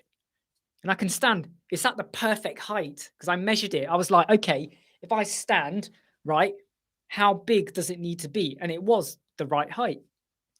Perfect ergonomic posture. Yes, the mic is right. I'm just going to quickly go down and get myself another can. I'll be back in a minute. But that's a good question. Why have you got that many streams? Yeah. But does he need 6, Doton? Does he need 6? And do they have to be simultaneous? Exactly. Ah, there you go. Mike said that. Mike said exactly what I was thinking. I'm just getting another can, all right? I'm still here, people. Do not run away.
Guess who's back?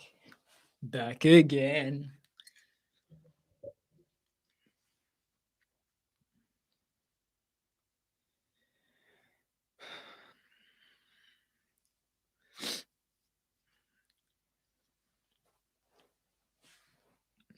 Has your client got the speed yet? Have they run the speed test in Google? Sorry, Google speed test. You'll have loads of, is it Okana? Okanza? Okana? Whatever it's called. Okonka? Shouldn't take them that long to get you the speed test.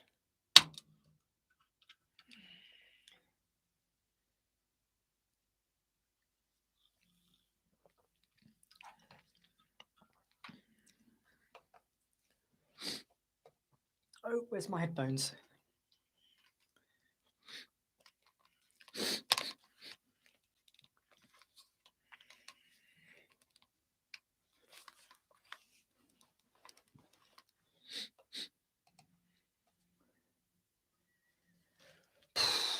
I have now edited 20 minutes of a 1 hour, 23-minute video. I still got an hour to go.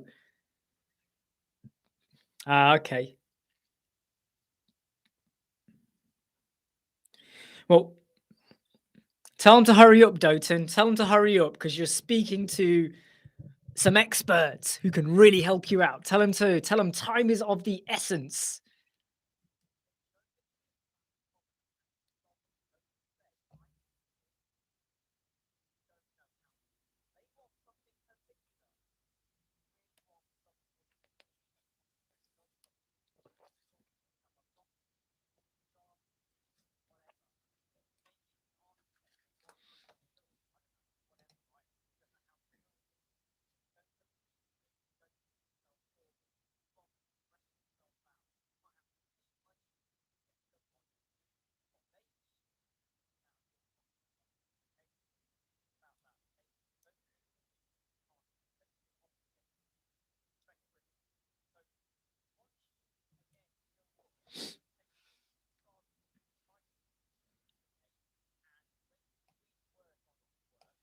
So I'm just editing videos here.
Timestamp videos.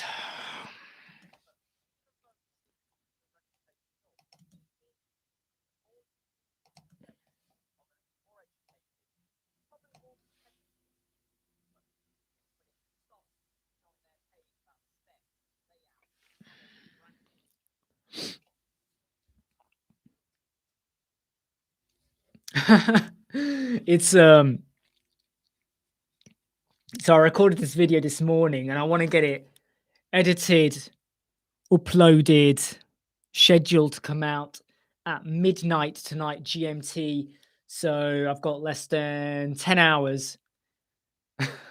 I'm taking ages to edit this because I'm talking and engaging, but I don't mind that. I don't mind. You know, it's all I'd set myself up to do today. I was going to have an easier day today, but it's a video about how to help yourself get more clients. No easy answer, no bulletproof method. Nothing is guaranteed. You got to put the effort in. But how can you help yourself out for free? How can you help yourself out for free? And we're a lot more honest when I do these videos. It's more informal. You know, talk about anything and everything, to be honest. But sometimes it's just me working and other people are working, and you can listen or not listen or engage, and just it's like having someone else in the room almost if you're on your own in your room.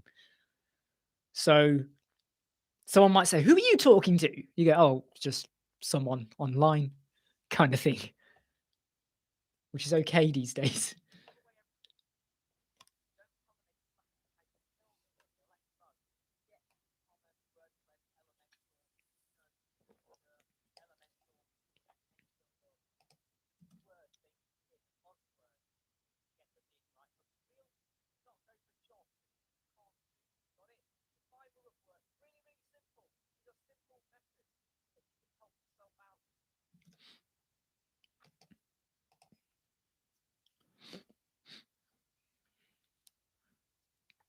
Where are you from, Mike? Are you from the UK? Because you mentioned churches, Stacey, and I know there's a lot of churches in the UK that have embraced doing the live streams and stuff, especially due to COVID as well and all that, and also reaching new audiences. But are you in the UK?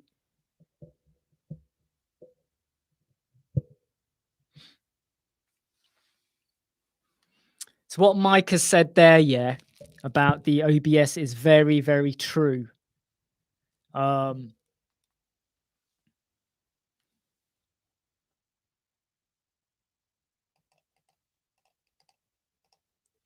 These are good questions that Mike is putting there, by the way. No way, Charlie. 200 images. Since I last spoke to you, I'm only at 24 minutes. I've still got just under an hour to edit here. 200 I suppose in a way. Are you just swapping the images? Which isn't bad. That's a good, quick way to do it. Are you swapping the images? Yeah, do you know what, Mike? So when my wife talks to me, I call that interruptive noise. It disrupts me. You know, it disrupts. And then she says to me, but you've got the radio on, or you've got the TV on, or you've got YouTube playing something in the background. I go, yeah, that is classed as white noise. I can tune in and tune out if I want. It's just it's just a constant flow. But when you talk to me, you are talking to me, and I have to give you all of my attention. Otherwise, you say I'm not listening to you. That is disruptive. White noise is what I call white noise, just noise where like it just happens nicely in the background. From the USA in Phoenix. What's the weather like in Phoenix? What's the weather like right now? How is it in Phoenix? Hey, Maria. Elemental question. Go ahead. Go ahead. Sorry, not go. I said go away. I didn't mean go away. I said go ahead. Yeah, go for it. We're very informal in here, and if it's something I can't get back to you, I will get back to you. And if I'm unsure, someone else might be able to answer, or I'll have a quick check. Go on, fire your question.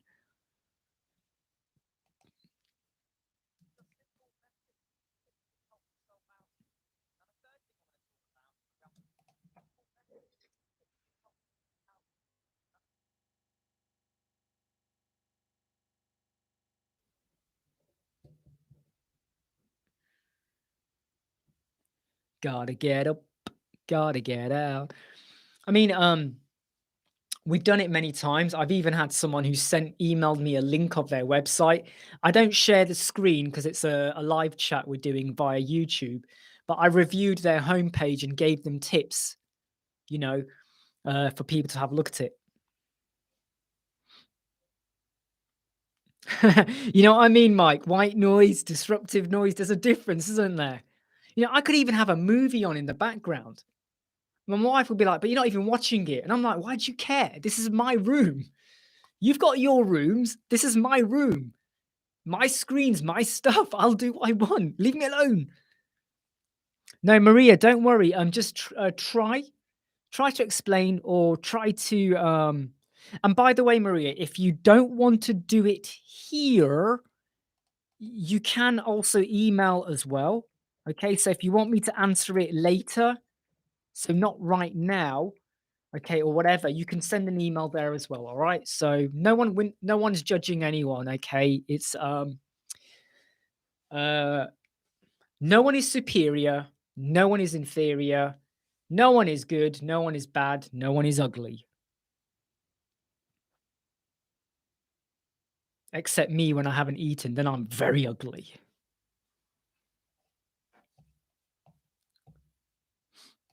Keep going, Charlie, with your images. Okay, keep going.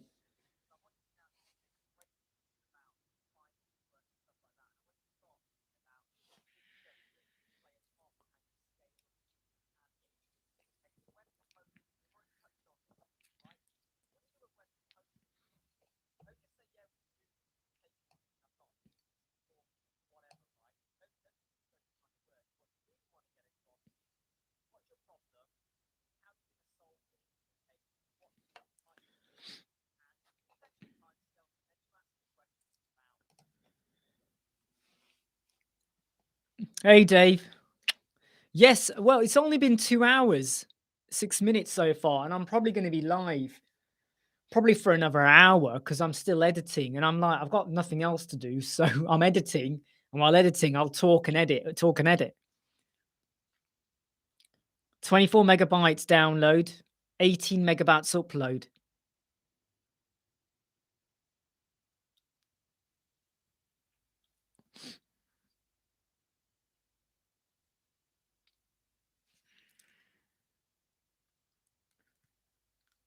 I'm glad you were able to. I think it's really good that churches and organizations that maybe weren't embracing or using technology as much started to make that jump and leap into using it. And I think and it helps, it helps. Any way you can use technology to help yourself is good.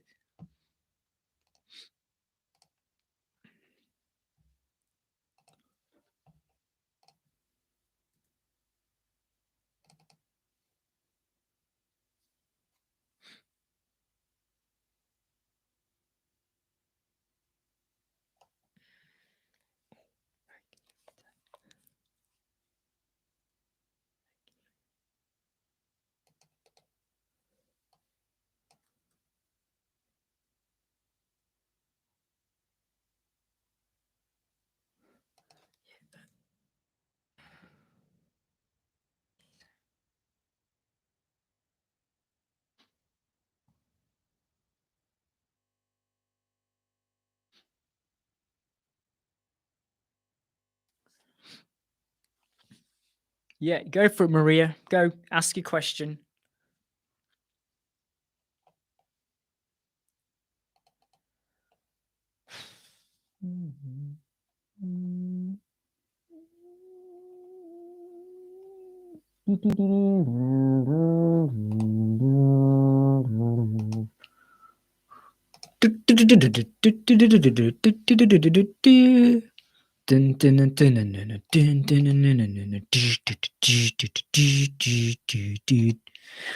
Right, so Maria's question. I have a theme.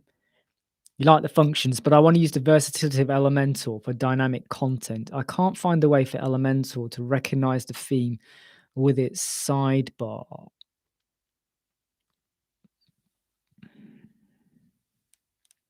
What does that sidebar do, though? What special thing does that sidebar do?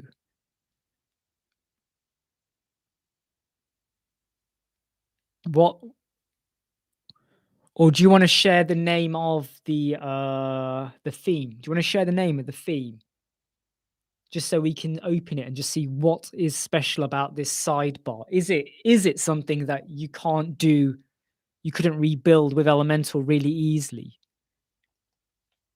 Have you got can you share the name of don't worry, and by the way, don't worry about the theme. We're not here to criticize or go, "Why'd you use that for?" No, it's not that. If you share the name of the theme, it gives me an idea of, it will give an idea of, basically, what you were working on.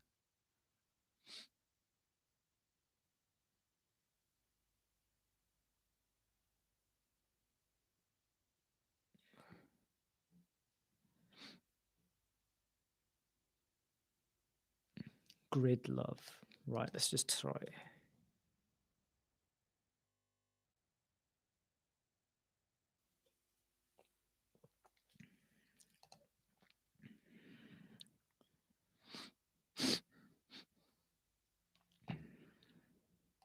Right, Mike. Right, this is for you, Mike. So Mike and Doten, because I clean my emails out. Mike and Doten, make sure you're listening. Both of you, can you email me so that I can send Doten's email to Mike? If you try and send emails here, it might not work. Try putting your email in. I don't think the live chat will let you share emails. If it does, great. But Doten, do you want to just put your email in and Mike, you email Doten or the other way around? Because I feel like you two, because Mike's got a lot of intelligence about this area because he does it for a living. So I think there's a lot you could learn from Mike Doten. So Maria, I'm looking at the Grid Love theme now.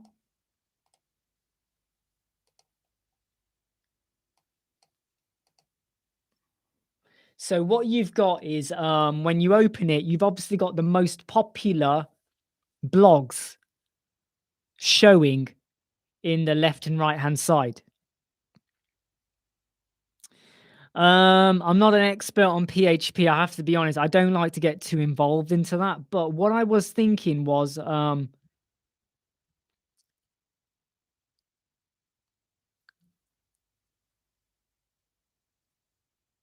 what I was thinking was, I'm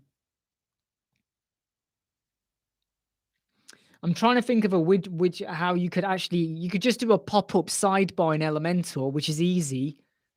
But where you've got the most popular blogs, I'm trying to think, most popular blogs, WordPress, Elementor.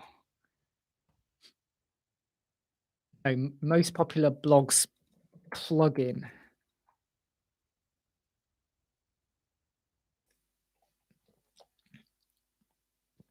So there are some plugins you see, Maria, that are free that you could use, okay, that will show your most popular or most discussed blogs. And then all you got to do in an Elementor sidebar is stick them in. I can't, I don't know which one to recommend yet, but if you do a search on plugins, you'll find one. You know, for most popular, it's going to tell you what to use. So because it's basically the most popular or the most discussed, whatever. I can't think of off the top of my head, and I'd have to spend time looking for it. But what you need to do is just search, find a plugin that tells you, that allows you to show the most popular or the most discussed or commented on, whatever. You create a template, a pop-up template, which slides in from the right. You connect that to your icon for the menu. And then into that, you put in your plugin. You don't need to then use that theme whatsoever. You can get rid of the theme and just use Elementor. That's what I would do. That's what I would do. Saves yourself the problem of having a theme that might break one day.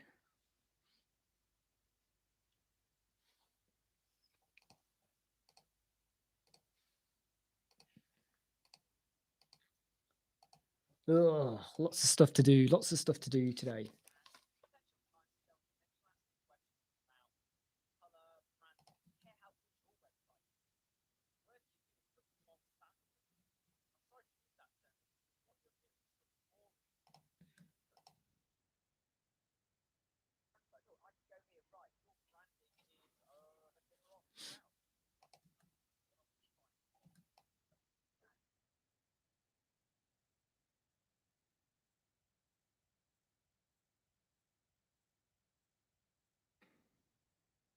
Yeah. So, sorry if it didn't sound like a good answer, Maria. And if you're, if you, we've got videos on how to do pop-up sidebars. Whereby you can have whatever content you want in there. Easy, easy, easy stuff. We've got videos on that. But you might just need to do a search in the WordPress plugins for like popular posts. Discussed whatever. You will eventually find one. There is stuff out there. I can't think of any off the top of my head, but that will be enough. A simple plugin or something, or there might be another solution where you don't even have to use a plugin or something, right, like that. But yeah, other than that, you don't need to use Grid Love because it is a bit of a. It's not doing anything major, is it? The sidebar. I hope you get there with that. I hope you get there with it.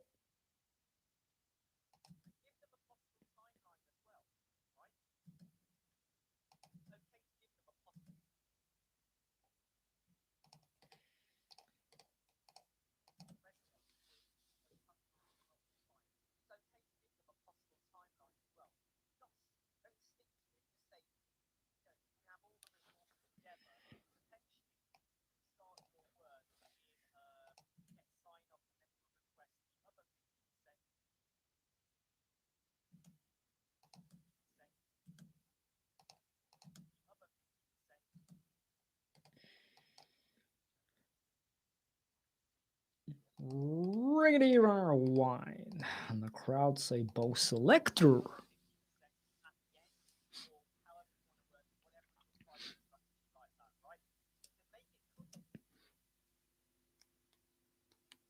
If in terms of Maria's question, style and behavior, you'd have to work on that a little bit. Styling is just colors at the end of the day and fonts and whatever. And if you can study what they got, you could map it out. And then just use global styles and global font, not global styles, global font and global colors and things like that. In terms of behavior, though, you have to sometimes compromise and go, can you do what they want? And most of the time, yeah, because themes and templates aren't that complicated. And if you can't replicate it, you just have to compromise and go, well, what's the next best thing you can do? Or is it worth having paying $69 for the theme? You got to kind of weigh it up. My go-to form builder, I just use Elemental Forms. If I have to do conditional logic, I then use Forminator. Forminator's quite ugly. I really wish they would sort out the styling for Forminator, because even after styling it, it's not the greatest.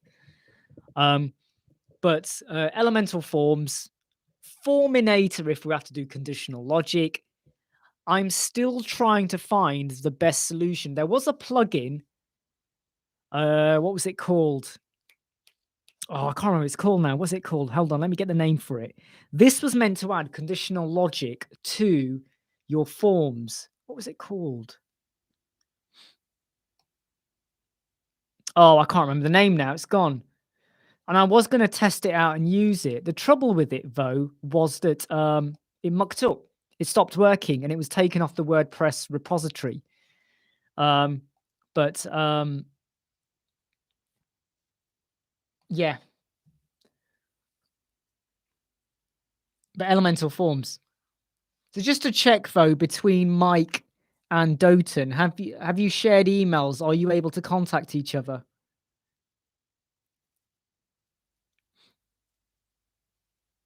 Are you able to share email? I just want to make sure you guys are good to discuss this in your own time or later, wherever, so you're able to, so if you haven't already, just email info@websquadron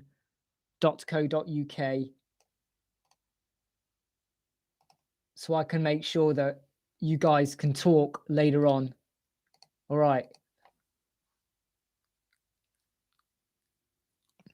Can Elementor do conditional logic? Not very well at all. It's about time they sorted that out. So I have to go use Forminator, but there was a plugin. I can't remember what it's called. There was a plugin, right, that was meant to offer all of these features. You install it and it's built for Elemental Forms. However, it got taken off the WordPress repository. I think it's because they hadn't submitted something to WordPress. WordPress can be such assholes like that. You know, completely fine plugin and they take it off unless you submit something. But I need to check if it's reinstated now because that looks really promising. Calculations. You pick this field and then this field would become activated, you know, conditional logic and even calculations. But I need to check on that.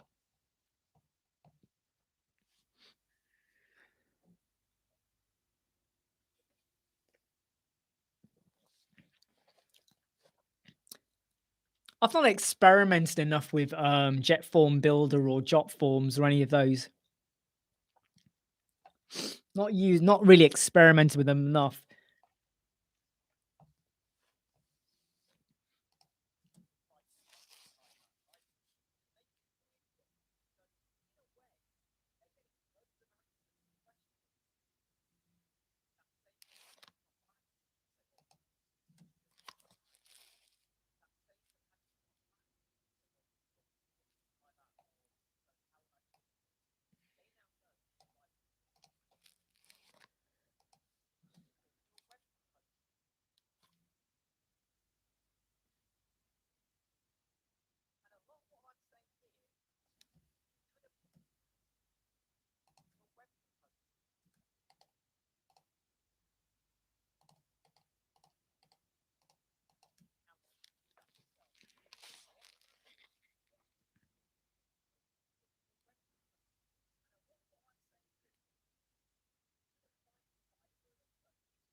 Yeah, WP Forms. I'm not a massive fan of WP Forms. But it is subjective, isn't it? Just because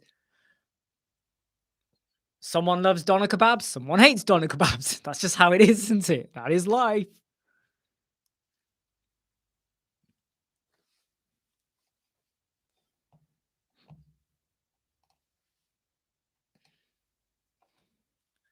Do, do,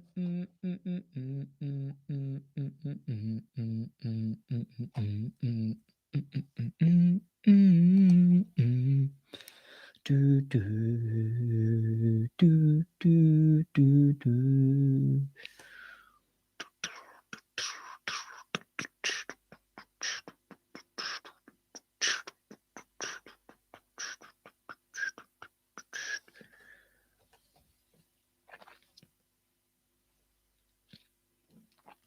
Do you know what's the very first CD I ever bought? I must have been about 14. The first CD I ever bought, and you're going to laugh at this, was the Tongue Twisters. No, hold on. Tongue-Tied. That was it. It was the Tongue-Tied song sung by Danny John Jules, also known as Cat, from Red Dwarf. It was the Red Dwarf Tongue-Tied song. I think it was 1992. I think I was 14. And that was the first ever CD I ever bought. Red Dwarf, Tongue-Tied. That was my first ever CD. When I went into the HMV to buy it, I remember they looked at me like, "You sure you want to buy this?" I was like, "Yeah, I want to buy it. Give me the damn CD." Tongue Tied, Red Dwarf, Danny John Jules. What a song. I know, the first ever CD, my God. I was one of those people that used to sit there on Sundays when the top 40 was on. I'd have my tape in the recorder, and when a song came on I liked, I'd hit record and then stop record because you had to time it so you didn't get the DJ's voice going, yeah, and that was, and that was Enya with, you had to cut the words out or quickly rewind. Ah, the best of James Brown.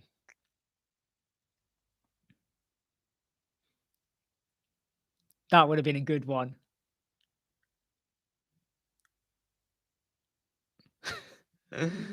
Tape recording. Oh my God. And then sometimes I would be really stupid, right? So sometimes you'd have the song, right? And then you'd have another tape player, right? Which records from the other tape. So you got a song and then you think you can remix it. So you got Informer by Snow. Informer.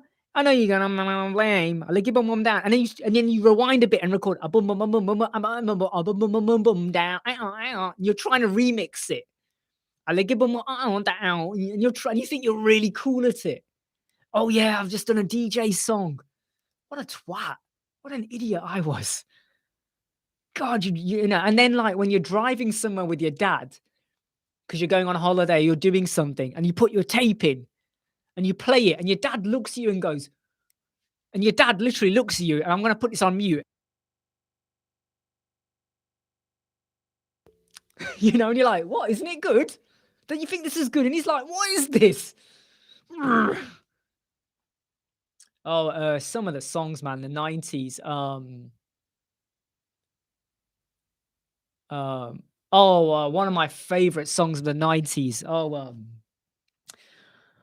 What if God was one of us? Like a stranger among us. And then there was that Maxi Priest song. How'd it go? I just wanna get close to you and do all the things you want me to. The best song of the 90s, the one song that when I hear it now, I still laugh and smile is you and me are nothing like mammals, so let's do it like they do on the Discovery Channel. You and me now, you and me. What's my favorite genre of music? Believe it or not, my favorite genre is trance. Okay, 97, 98, 99, 2000, those late 90s, early noughties years, that was the best of trance. 1998, binary finality, 1998. That tune you could play any day of the week and you will have me up just absorbing the music. Yes, bring it. 1998 binary finality. I'm gonna put it on here. Rhythm is a dancer. Rhythm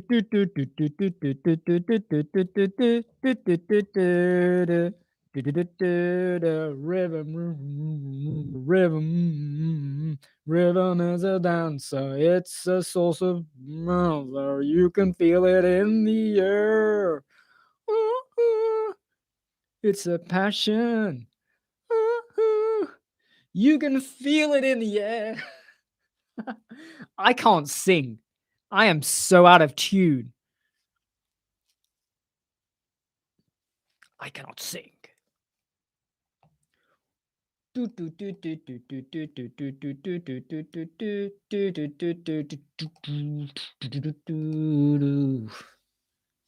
Yeah.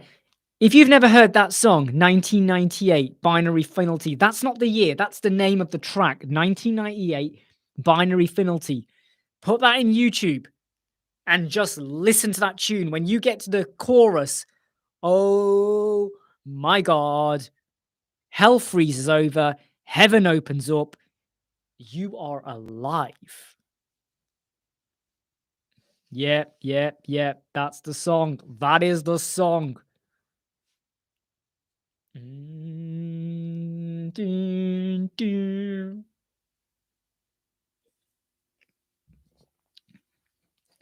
That was a tune. That was a tune. I mean, late 90s, early noughties, the trance music then, 10 in 1, Mayhem. Oh my God. Even Danny Minogue, when she did that song, what was it? Oh God, what was it? She did a song. Anyway, she did songs, man. They were just, yeah, late people that love trance and Ibiza and all that, right? Yeah, I'm telling you, late 90s, 1999, 2000, 2001. Oh my God. Early noughties. Whoa. The music then, the genre then. But if I'm honest, when I'm working and I'm working on a website or I'm doing some serious work, I love instrumental music. So sometimes when I'm driving, believe it or not, I have classical FM. Huh? Classic FM. I just love instrumental, powerful orchestra beats and music. I love that. Trance at the end of the day is orchestral beats, music with a beat. But it's it's music. It's the music. And I love movie instrumental, like the music to the Lord of the Rings movies, right? Star Wars movies, Last of the Mohicans, that tune, the overture, the end, my God, Braveheart, the Spider-Man movies, the earlier ones, the music, the melodies, Two Steps from Hell, band do amazing instrumental music. You can just sit there humming away to the tunes, and I sometimes having a tune without words, you feel like you're in a war, a battle, or you're in space, or you're just traveling a journey. Just takes you away and you forget about the world. You forget about all the shit in the world, everything that's gone wrong, not happy, fights, whatever. You forget all that and you just put yourself somewhere else. You're in a zone and it's just beautiful. Two Steps from Hell. Oh, man. They do good stuff. Last of the Mohicans. I tell you what, the first time I saw Last of the Mohicans, when it first came out, I think it was 92, 93, I didn't like it because at that time I was only like 14. I then watched it again when I was 16 and I loved it. I loved it. I mean, I still to this day get chills when the bit near the end where they're with the other tribe. They've now decided the soldier guy says, "Look, take my life instead and let them go." And they burn him and all that.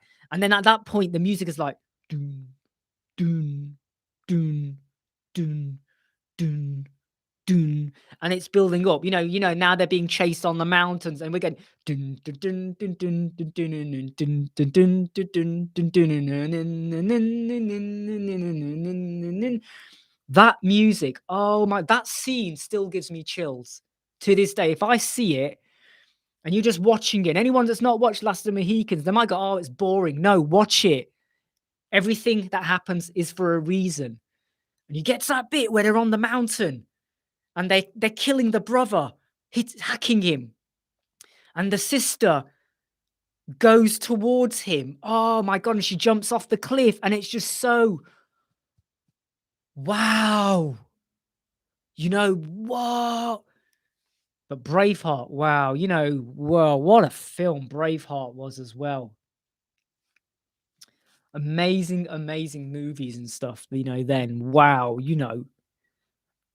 super quality stuff. And it was so the music that used to go with the scenes. This is really, really good. I am excited. This is so good, so good. Christian rap when I'm working on R&B and gospel. You go, Mike. You go.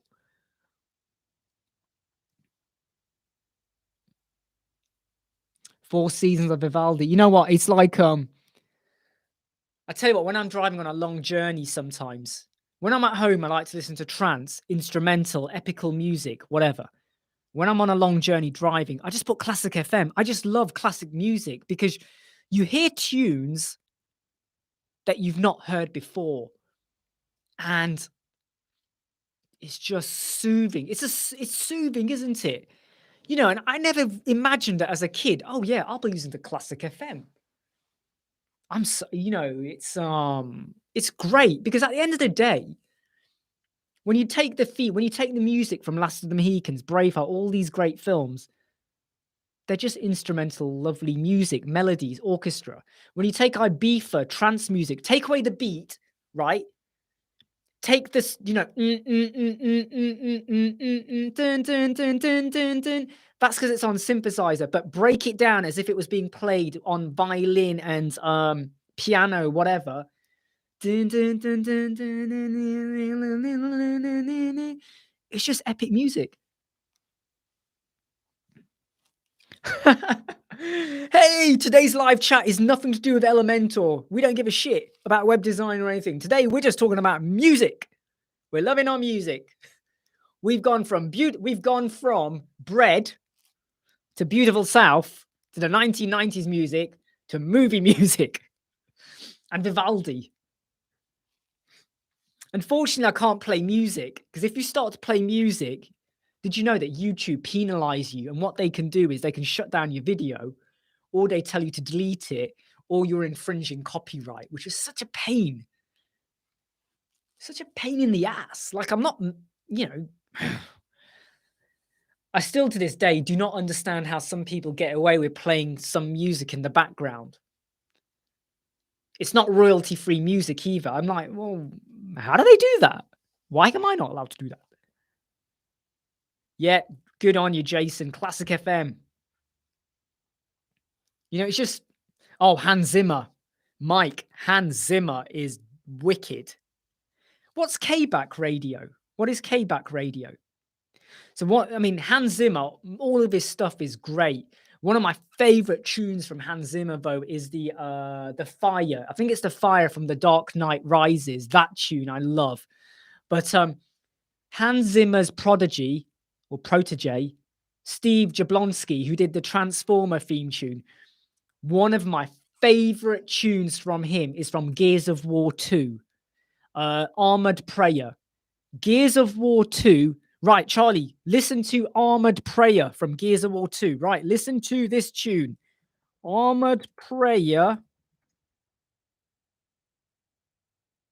from, just listen to this from start to finish. Gears of War 2. I'm telling you, man, this tune is wicked. Gears of War 2, Armored Prayer.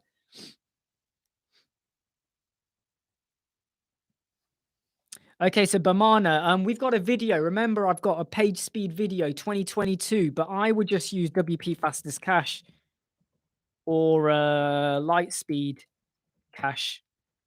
And I use, I mean, by the way, right, okay, this is all subjective, so you don't have to agree with me what I use, all right?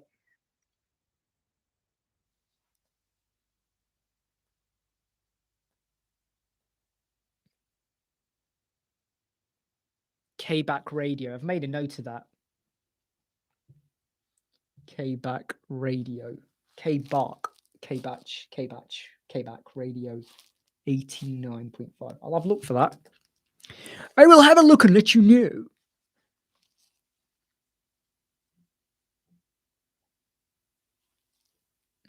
Exactly, Mike. Yeah, the copyright. I've never had a copyright strike yet.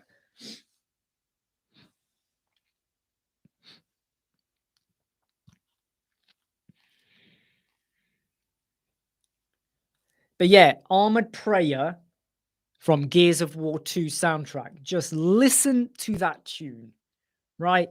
And the way it changes when you get to this 22, when you're 2/3 of the way through, and it changes to be the traditional Gears of War tune, but the way it changes